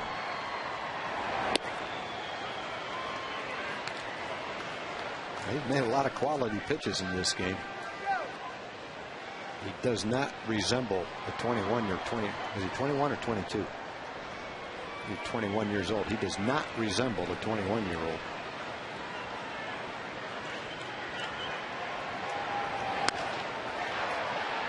Into the crowd off the bat of Davis.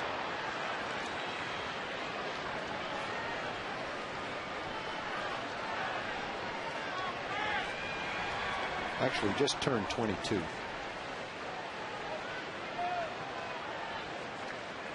Southern California native, was the 2nd-round pick of the Mariners not too long ago.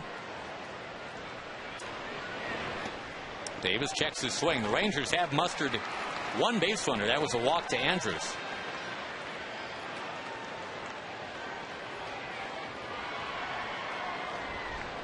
The Rangers needing to fight back. Lee with a 3-homer debut so far.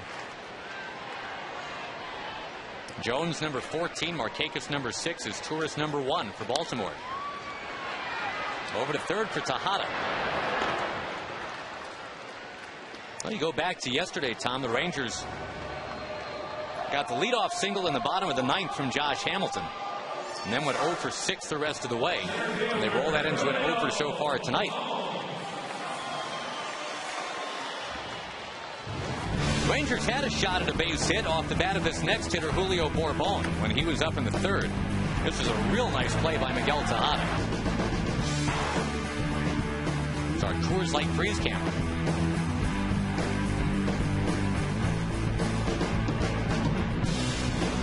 The guy that Ron Washington tutored for years in Oakland makes that play against Wash's team. 1-0 the count to Bourbon.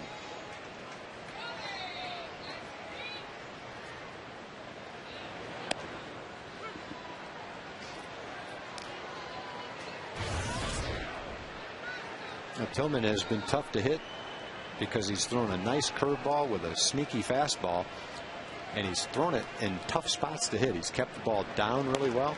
A nice curveball. A combination of that slow curveball and that sneaky fastball. And it's not a sneaky 88 mile an hour fastball. It's sneaky 91, 92 mile an hour fastball. He's got good velocity with it and really pinpoint control tonight. Not a lot of mistakes. Vlad Guerrero has hit a couple of baseballs near the warning track in center. And that's been about the biggest power display that the Rangers have showed.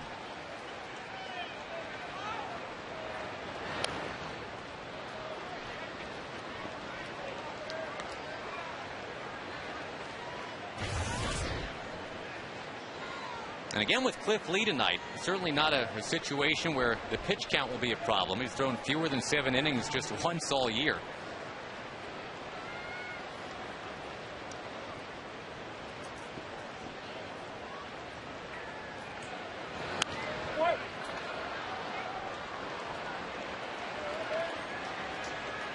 Lee had the complete game here against the Rangers when Seattle was in town last month. But he's also had some games here that were kind of forgettable. Remember, he had the opening day start for Cleveland last year, and the Rangers knocked him out by the 3rd inning.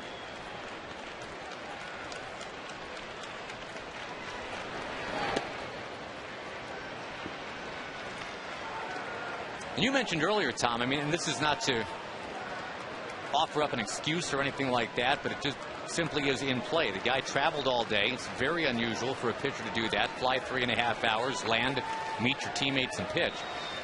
Yeah, when you combine the fact that that is a tiring day with the emotion of being traded, coming to a crowd of 40,000 on Michael Young night and going out and pitching that night, I don't care who you are, it's going to be very difficult to have your utmost concentration and feel as strong as you would feel if you had had a little bit time to get your feet on the ground in your new city. And he won't use that as an excuse. You have to give credit to the Orioles. The Orioles are swinging the bats right now. They got a chance to lose 100 games this year, but in any given week, any given series, a team like the Orioles can play like the World Series team. They're having good at bats. Their bullpen the first 2 games was tough, and right now Tillman's throwing the ball as well as you can throw it as a starting pitcher. So you just can't go by the record coming into a series. You have to go by how a team's playing. Right now the Orioles are playing well. Meantime, the Angels are playing in Oakland, and the A's are helping out. 2-0 over the Halos in the third. Yeah, the good thing is in the last 10 games, the Rangers have gone 4-6. The Angels have gone 3-7. So while the Rangers have cooled off a little bit over the last week and a half, so has everybody else in our division. So that's fortunate. Third time through the order now. We'll see if the Rangers have learned a couple things about Tillman. Andrews is the one guy that's actually at least drawn a walk.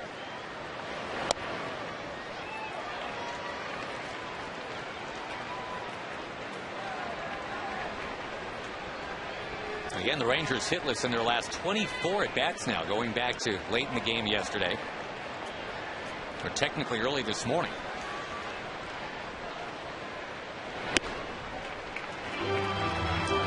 First time has been 3-0 tonight.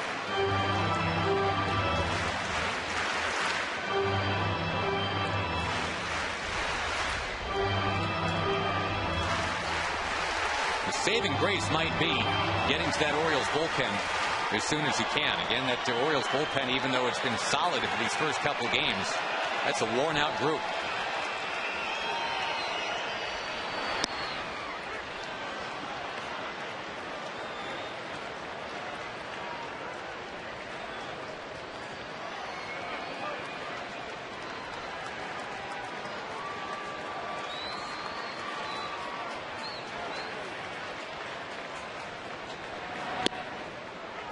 It's 5 pitches to Andrews. He's taken all of them. And it goes from 3-0 to 3-2 with 2 out, nobody on. The Rangers still looking for their first hit in front of a big, hoping to be lively crowd. They just want something to cheer about here.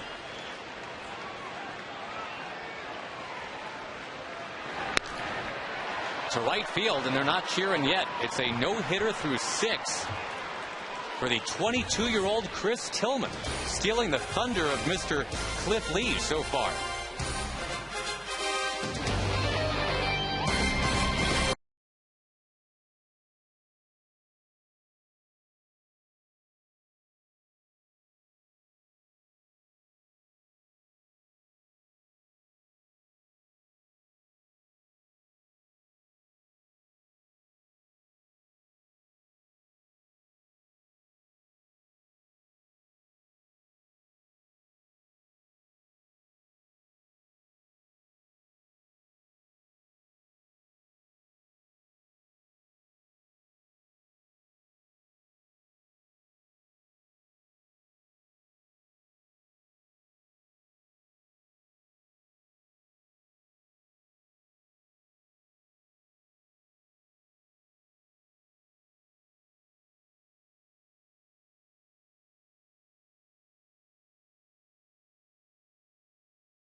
There's Army Strong. And by your Texas Chevy dealers, proud sponsor of Texas baseball. The Rangers beginning the night with a 4.5 game lead in the AL West, and Cliff Lee now one of their own. Lee has been hit for 3 homers in this one in his Ranger debut. Kind of a jarring start. Really right from the get-go. The first 2 pitches he threw were both hit into the outfield for a double and an RBI single. And the Orioles, suddenly a hot swinging team, just keep that rolling against one of the best pitchers in baseball.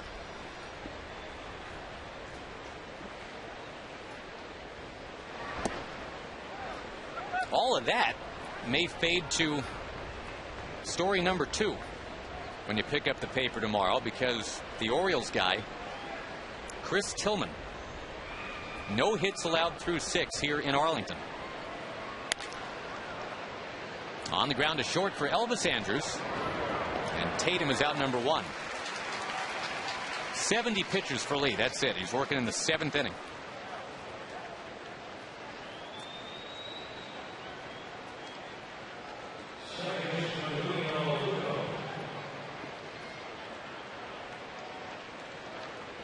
And for Cliff Lee today, a 3.5-hour plane ride from last place to first place.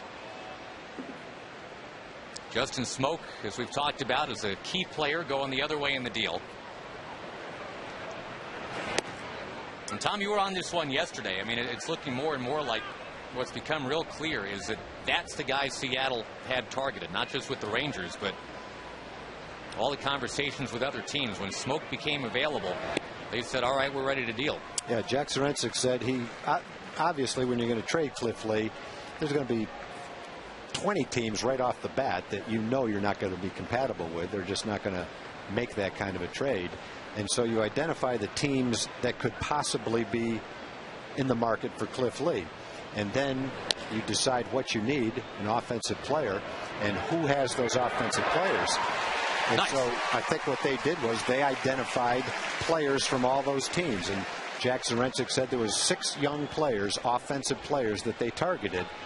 Justin was one of them, and you have to assume that while 1 or 2 of the others might have been available, the overall package that included Smoke was better from the Rangers than any one of the other teams. And once Smoke was in there to go along with the other guys in the trade, Jack Zarincic, the general manager for Seattle, said, okay, we're going to pull the trigger. We're not going to wait. We're satisfied. That's a fair trade. He's the guy I have to have. They put him in the trade. You got a deal. Towards center, another inning with fewer than 10 pitches. That's 7 that inning. So he's eating innings doing that, but he's trailing. It is 5-0 Baltimore at the stretch.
We go to the bottom of the 7th and invite you to come on out Sunday, July 25th for Natural Balance Pet Go Dog Day. You can bring your dog with you to the ballpark. See the Rangers take on the Angels. You got to register by July 21st. That's TexasRangers.com/dogday. A walk-up crowd of 14,000 plus, we are told. And a total crowd of better than 41,000 at the ballpark tonight. 41,093. And on Michael Young's night at the ballpark, it might be appropriate if Michael got the first hit for the Rangers. It's weird that we're talking about that in the 7th inning. I think we all thought that would be appropriate way back in the 1st, but 22-year-old Chris Tillman has provided other ideas.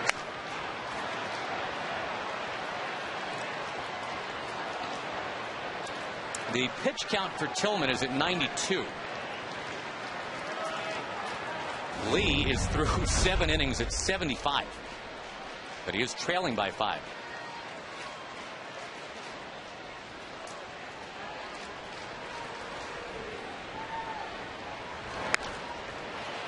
Josh, we should correct something, too.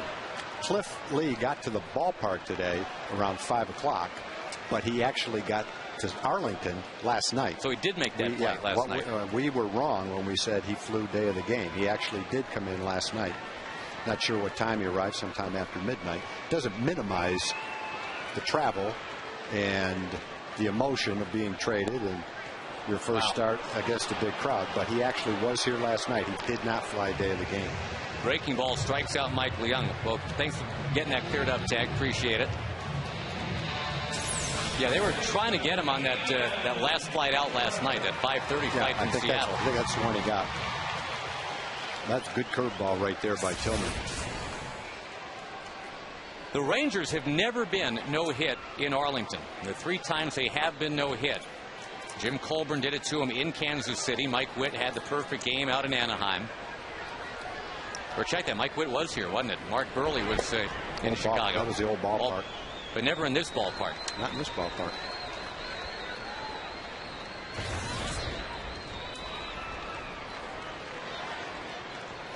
They still got to get through Kinsler, Guerrero, and Hamilton, among others.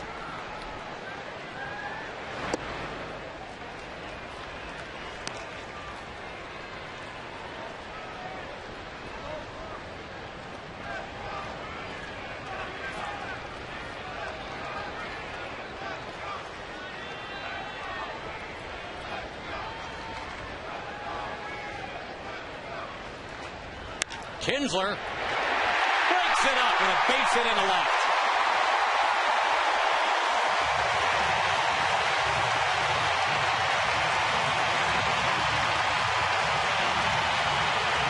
And from the files of better late than never, maybe now. That'll kickstart the Rangers. You've got Guerrero and Hamilton coming up.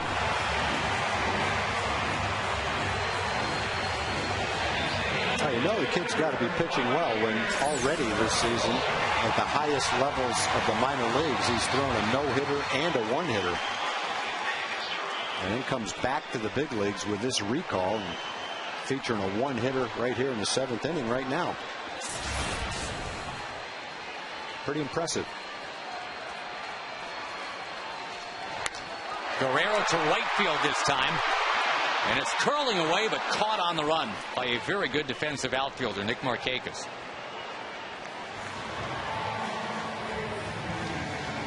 Hamilton will come up next, and a shred of good news for you. A grand slam from, would you believe, Rajai Davis. And the A's are up on the Angels now 8-0. We shouldn't completely discount the Oakland Athletics quite yet because they're not that far behind in the loss column from the Angels, but conventional wisdom is it's, as we said earlier, a 2-horse race. Those top 2 teams, the Rangers and the Angels.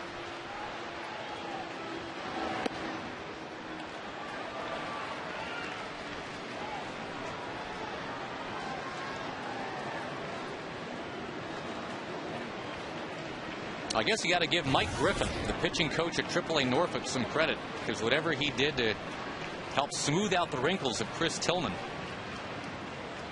it worked. Yeah, it's probably a combination of maybe some mechanical changes, maybe some things that the pitching coach down there did. Chances are it's just a matter of getting more on-the-job training and more experience. When you're only 22 years old, you've got a limited amount of time on the mound to begin with.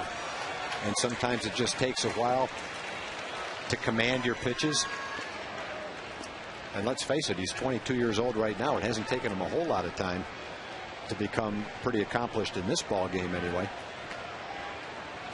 Not like we're talking about a 25 or 26-year-old. Kid's only 22. Trying to get that outside corner on Hamilton.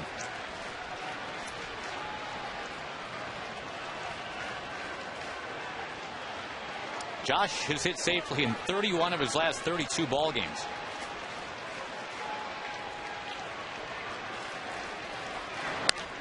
Lacing that one off the glove of Fox. That goes right to second base, and Josh is out.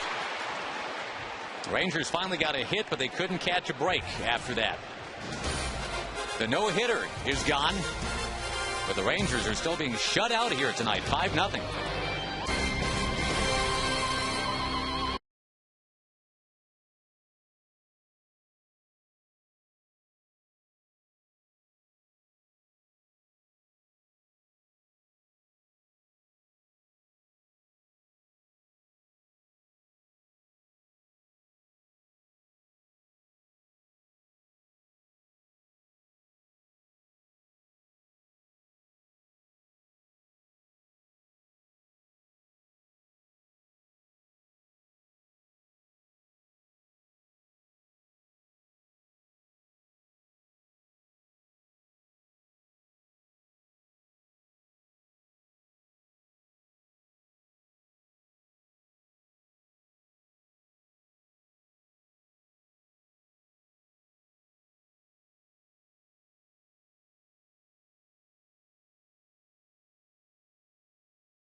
At the ballpark, we'd like to recognize Moritz Chevrolet for their support of the Western Hills Little League. For information on Chevy's commitment to Youth League Baseball, go to ChevyTexasBaseball.com.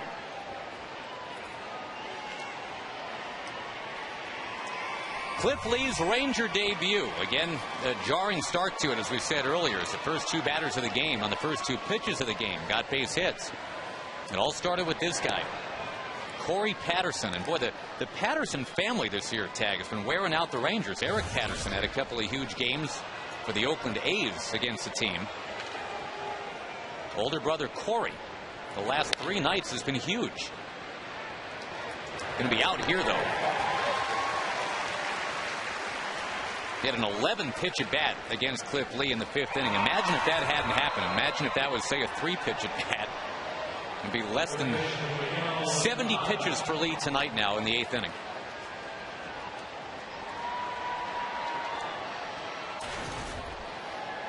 We haven't seen a lot of Corey Patterson, but off and on we've seen him over the years. And based on these 3 games, he's a better hitter right now than he's ever been.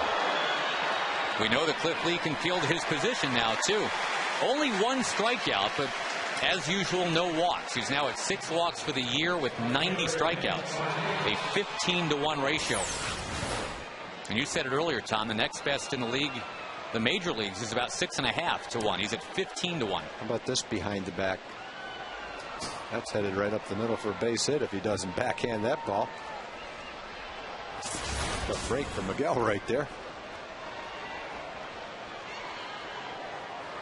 Now, the first of the Oriole home run hitters, Nick Markakis. Was Torres hit one out after that, and then Adam Jones with 2 out in the 6th. Yeah, 3 of these 5 Baltimore runs were on 2-out homers.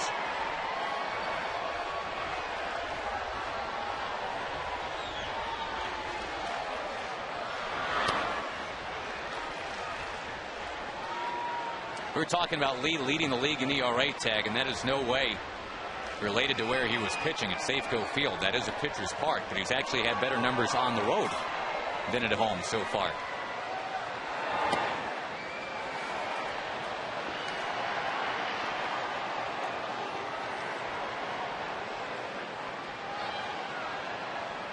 This is probably the Orioles' most patient hitter, Nick Markakis.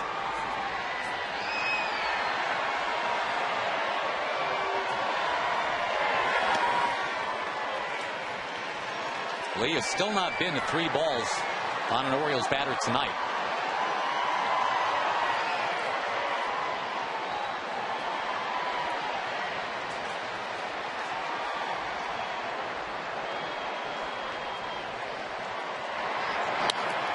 Slowly hit. It gets by Lee this time. Kinsler barehand firing too late. Another thing Markakis does well is run. Another 2-out hit for Baltimore.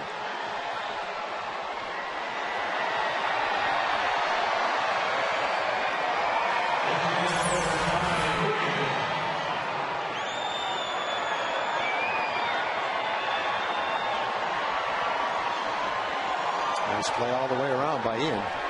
Just didn't have time to get it. Lee is very close to having a 5th straight game now with 8 innings in the books. 3 complete games in the mix there.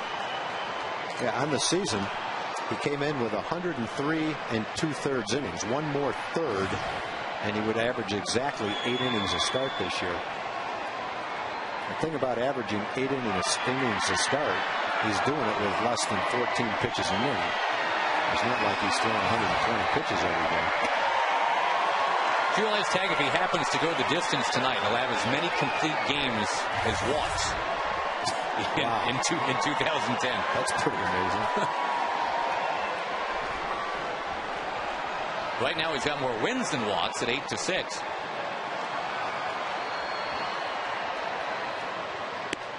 He doesn't mess around. I mean, even the name is just short and sweet. Cliff Lee. 8 letters. Bare minimum.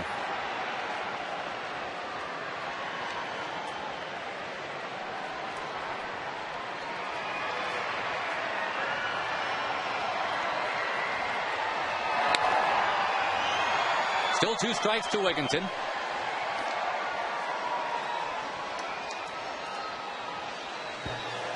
Every indication is that Tillman will continue on, and why not? He's at around 100 pitches, but he's only given up 1 hit.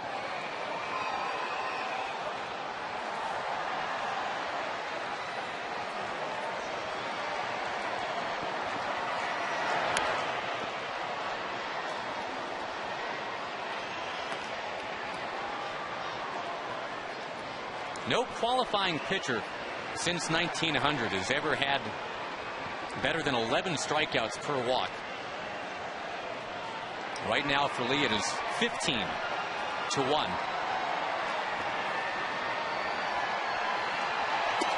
He strikes out Ty Wigginton and still hasn't walked a batter. Rangers need to start hitting in a hurry, or Lee's Ranger debut will be a loss.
now. Bottom 8, we go to Jim Knox. All right, thanks, Josh. Time for the Progressive fan of the game. I'm going to give it to the Dillard family because they came on a special night. What was this about? We're out here for our little boy Leighton and his little friend Reese here to celebrate Michael Young's big milestone out here. We're Rangers fan and big Michael Young fans. Yeah, forget the babysitter. Bring the babies with you. Here's the Progressive bag. There's the hat. There's the shirt. Congratulations. Let's see the little ones. Very nice. Enjoying the game. Having a good time. There we go. Thank you. Thank you, Jim. That's the first person that slept through the fan of the game award. Tillman to Murphy inside. Crowd of 41,000 plus tonight. Again, a walk-up of more than 14,000, even though it wasn't exactly spectacular weather. Just all the buzz about the Rangers right now, even though these Orioles have come in here and really made a mess of things. Baltimore was 25-59. And they are threatening to go 3-0 in the first 3 games of this series right before the All-Star break.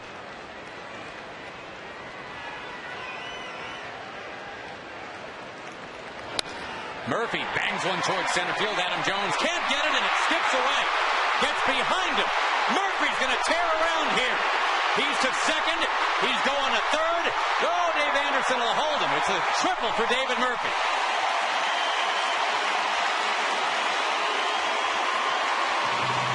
And you thought for a moment it could have been only the second ever Ranger inside the Parker in this ballpark. Yeah, and it was going to have to be a stand-up inside the Parker when you're down by 5 runs. That's a good pitch to hit.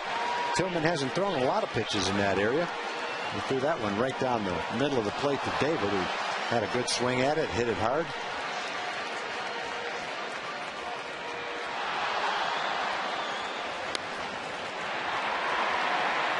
You saw the fan giving the antlers sign to David Murphy, and that's appropriate. Murphy was actually explaining before the game some of those gestures that the Rangers do. When it's all about speed, it is indeed the antlers tag.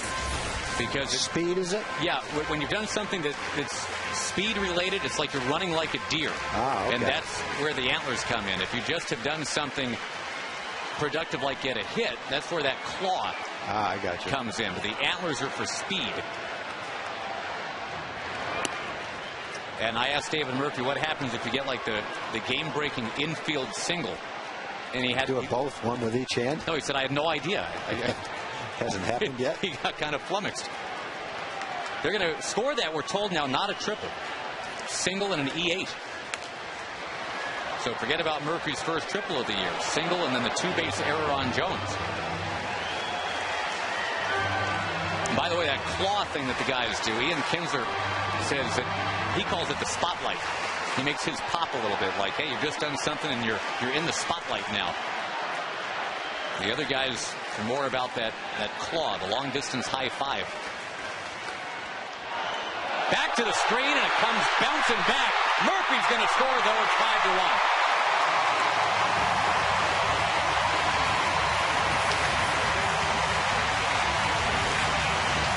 There's a start. It has happened this way to the Rangers the last couple of nights. Maybe it'll flip around tonight where the home team scores late. And where was it where that Michael was on third base and the wild pitch went all the way back to the screen and bounced right back to the catcher? Michael wasn't able to score. This time it bounces straight up in the air, and David is able to score. That was Anaheim, right, where that happened? That was in Anaheim, in one of the close games that the Rangers lost. Yeah, that's right. Fernando Rodney. Yep. And that, too, in the 8th inning. That one was a little bit different because that was a one-run game. Trainer in the air to left. As action begins, I believe, in that Baltimore bullpen. It's tough to tell where they have that blockade set up. But got 2 left-hand hitters coming up and a lefty warmed up in the bullpen. 111 pitches and logical place to make the move.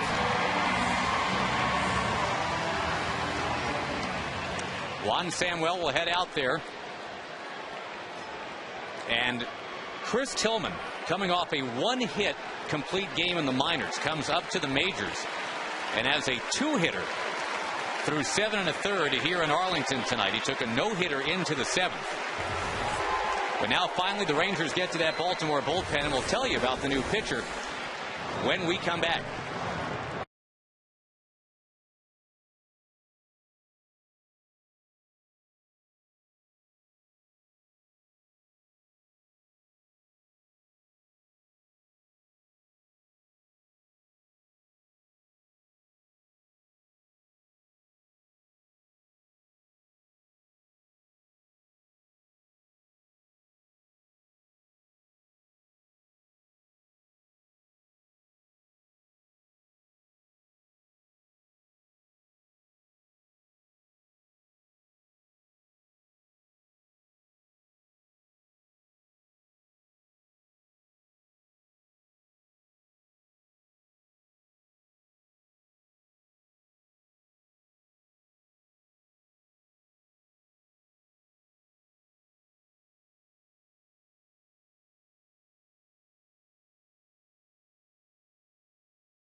Run, and now the Verizon Wireless call to the bullpen.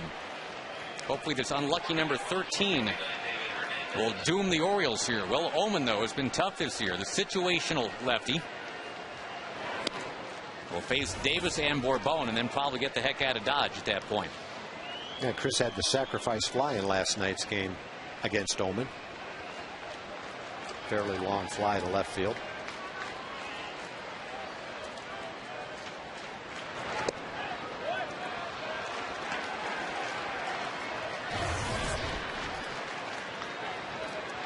Cliff Lee will go back out there for the 9th for the Rangers. And you're hoping it's not a complete game loss in his Ranger debut. The complete game sure wouldn't be a surprise. Lee giving up 7 hits, 3 of which left the yard tonight. The stunning one was to Cesar Torres, a guy that, again, on average, homers once a year, and the one was tonight.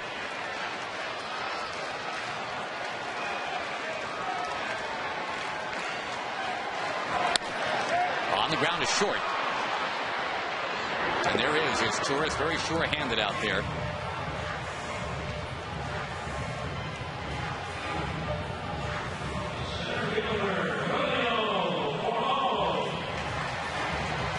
Tomorrow, don't forget, it's a day game. 2:05 with C.J. Wilson on the mound, trying to get to 8 wins before the All-Star break. And the Plano native, Jake Arrieta, TCU Horned Frog, on the mound for Baltimore tomorrow. Again, a 2:05 first pitch. Vladimir Guerrero t-shirts to the first 20,000. TexasRangers.com to get your tickets, or call 972-RANGERS.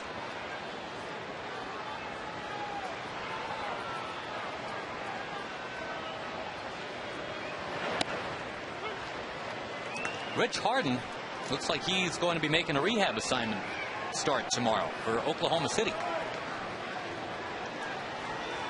Once he's healthy, once Derek Holland is healthy, suddenly the Rangers will be full up and beyond with guys in their rotation. They've obviously landed the big fish in Cliff Lee. But you got Feldman and Wilson and Lewis and Hunter. And the 2 H's ready to come back. Another chance at short for his Torres. And the Rangers do get a run, but that still leaves them 4 short. We'll go to the 9th. And the Orioles on the verge of going 3-0 here in this series.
The first 20,000 fans get the All-Star Vlad Guerrero Texas t-shirt, compliments of Sweet Baby Ray's.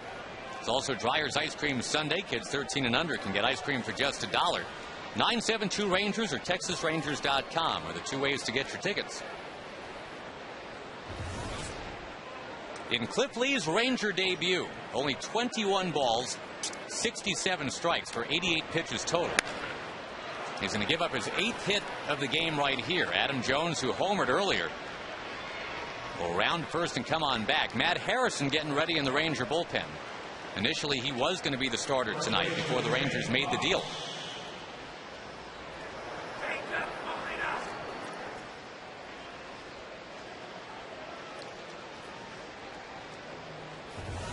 Very similar in terms of balls and strikes and total pitches.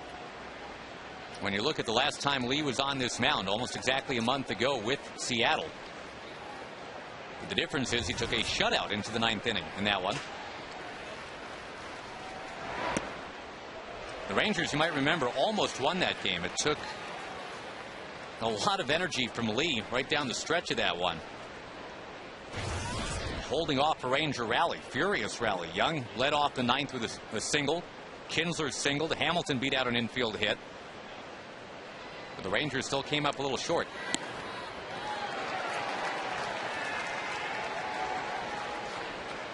Oh, and 2 the count to Jake Fox.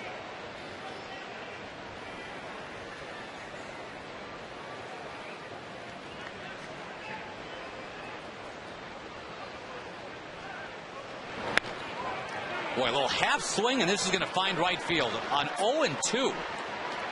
We talked earlier about Lee almost never giving up 2-strike hits, but that's actually the 3rd one he's allowed tonight. And kind of an odd-looking swing right there, just kind of guided into right field off the bat of Fox. And for the first time, Mike Maddox is pondering going out there. He will go out there to talk to Lee.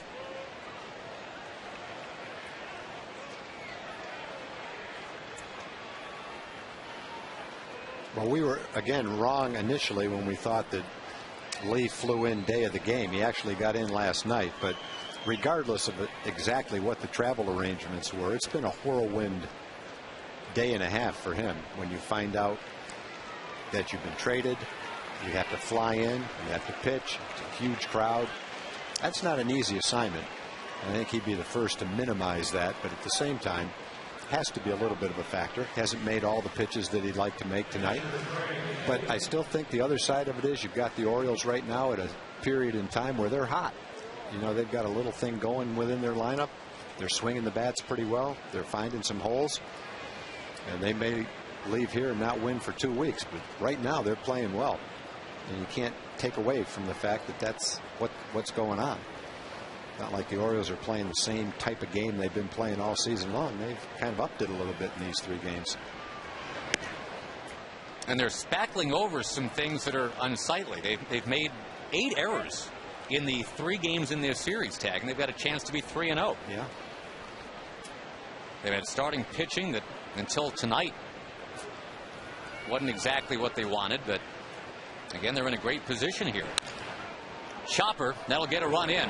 Kinsler's got to get back to the bag, then cross his body to take care of Tatum. A slowly developing double play, but they turn it. It is now 6-1. Yeah, he'd love to have been able to make the play home, but the ball was not hit right at Elvis. And even though he had time to turn a double play, they wouldn't probably have had time to get a fast runner, Adam Jones, who had a good lead and a good break, and they weren't going to get him at home plate anyway. It's only the 2nd time this year that Lee has allowed more than 4 runs in a game.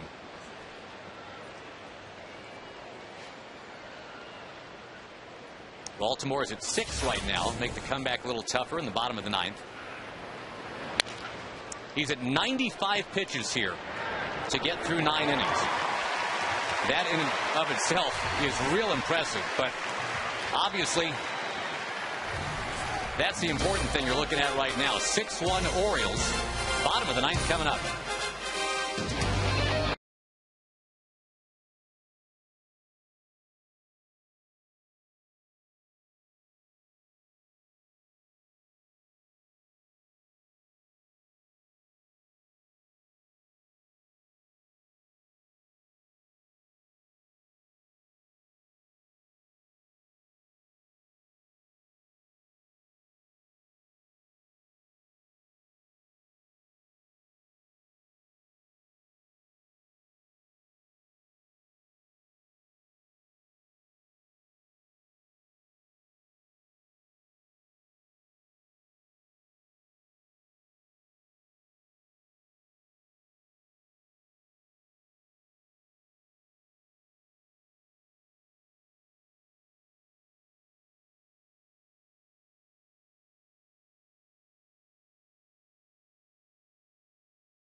US.com. Grab your bag. It's on. By Progressive. For a money-saving car insurance quote, call 1-800-PROGRESSIVE. And by the Ford F-150. Check out the 2010 F-150 and drive one. Ford is the best in Texas. After the game, don't forget Rangers Live. Let's quickly say hello to John Radigan. Yeah, there haven't been many fireworks during the game for the Texas Rangers guys, but there will be plenty of fireworks during Rangers Live. We'll show you some of that. Also, the interview room downstairs is set up not only for Ron Washington, but for Cliff Lee. It'll be the first chance we have to hear from Cliff Lee as a Texas Ranger, and we'll hear about some things that look very consistent with what we've seen from him before and some of the things that surprised us. That's all coming up. It's after the game with Mark McLemore and me. It's Rangers Live, guys. That is well summed up. Thank you very much, Rad. Yeah, I mean, 95 pitches to get through 9 innings. You expected that. Hoped for that as you look at David Hernandez coming in, trying to seal the deal for Baltimore. If the Rangers can't rally, this would be Cliff Lee's 6th complete game of the year. 95 pitches is nothing to get through 9 innings. He was, as advertised, the quick-tempoed strike-throwing machine. But he gave up the 3 homers, a season high. And he was down 6-1.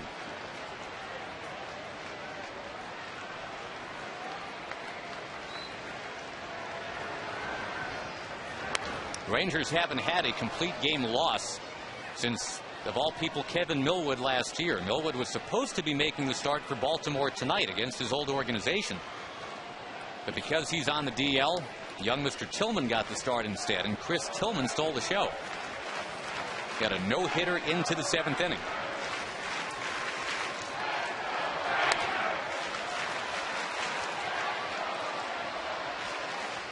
The 2 Ranger hits were from Kinsler with 1 out in the 7th, and Murphy leading off the 8th. Originally scored a triple, then changed to a single in the E8.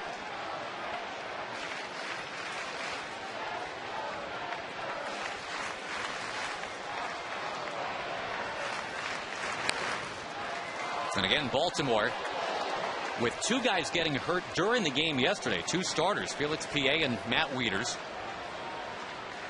With a roster reinforcement brought up from AAA to make this start today.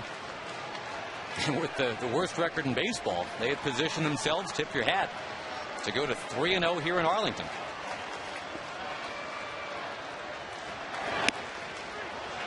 Wow. Mark Wegner rings up Elvis on what can be described as a high strike.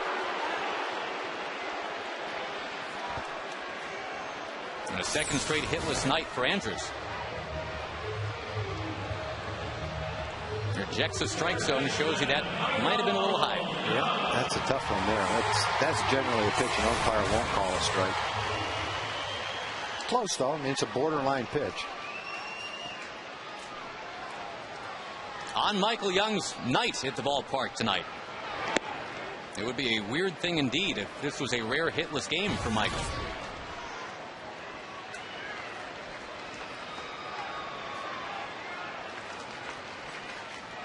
A lot of his family here tonight, as you'd expect.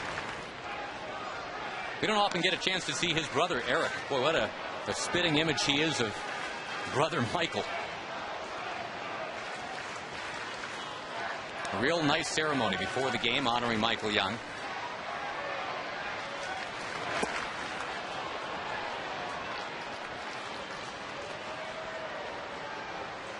And again, the game tomorrow during the daytime hours. 2:05 first pitch, and C.J. Wilson will throw that pitch. Looks like the Rangers will be trying to salvage the finale of a 4-game series.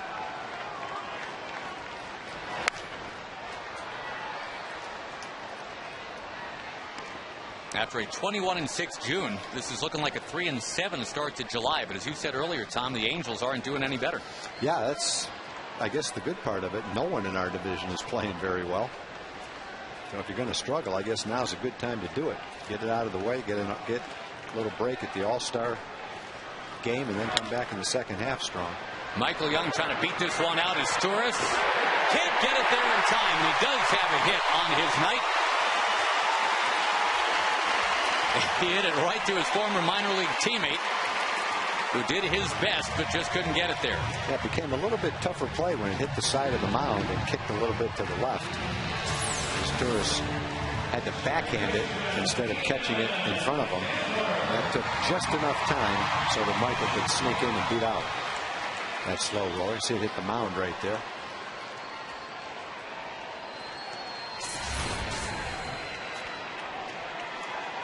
At the very least, even if the Rangers can't come all the way back, and you hope that they can, hopefully Hamilton still gets a chance to hit, because that home hitting streak is in serious jeopardy right now.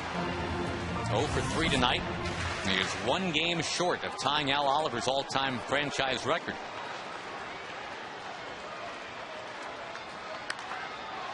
High fly ball from Kinsler. Will it get to the crowd? Yes, sir.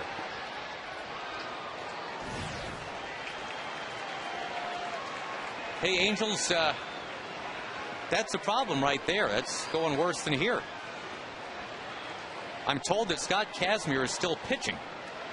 And he's on the hook, apparently, Tom, for 13 runs. Well, that shows you that a lot of bullpens are getting tired right before the All-Star break. The Rangers bullpen is getting a little tired. The Orioles bullpen is tired. Wow. And if Scott Kazmir is still in there in that game, that bullpen is exhausted. Kinsler down on strikes. So even though, obviously, with this big crowd and the fever pitch, you wanted to see more here at home tonight. That's stunning what's happening to the Angels tonight. Quickly, the Home Depot presenting doing more on defense. The Orioles, even though they've made a couple errors tonight, got this great play from Miguel Tejada, retiring Bourbon. Yeah, it's funny. You're in the middle right now of possibly losing 3 straight to the Orioles, and it's kind of a bad feeling. And if you're in Detroit or in Chicago, you feel great about the way you're playing as a team. The Tigers maintain a lead. The White Sox have been the hottest team in baseball. Yet at the end of the night, those teams will be 10 and 11 games over 500, and even if the Rangers lose, they're going to be 13 games over 500. So it's a small glimpse of the season, and it hasn't gone well. But when you view it with a larger view, Rangers still in a great position. Still the same team, still the same players, still the same pitchers. It's just been a bad series so far against the Orioles, so it's nothing to be discouraged about. Just have to put it behind you, come back tomorrow, play a good game, get a rest at the All-Star break, and come back in a tough road series against Boston and Detroit, ready to play well. In the meantime, you figure at some point Vlad Guerrero is going to get hit by one of those pitches that keeps barely missing him. Hamilton on deck.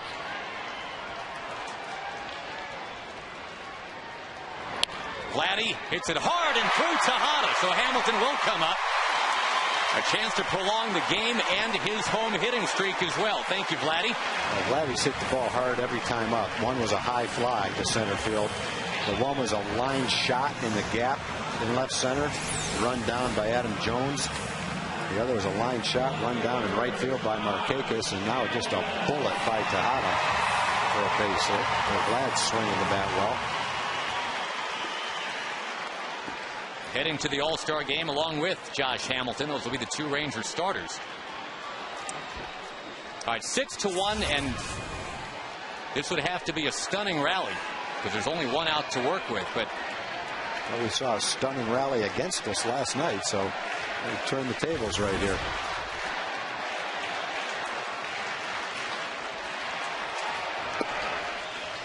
A 29-game home hit streak for Josh.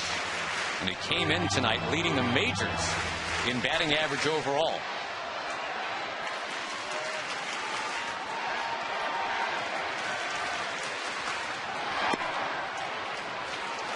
Ball and a strike from Hernandez. Again, Cliff Lee tonight, 9 innings. Didn't walk anybody. Those are the things you expect. Strangely, the count 1-1 when you see where those 2 pitches are stacked up. On the ground, and that is going to end both that hit streak and the game. Cliff Lee's Ranger debut, though he did go 9, he absorbs the loss. The Orioles hit 3 home runs against him, and on Michael Young's big night, this is not what he had in mind. A 6-1 win for Baltimore. They're 3-0 in this series. We'll have Rangers Live when we come back.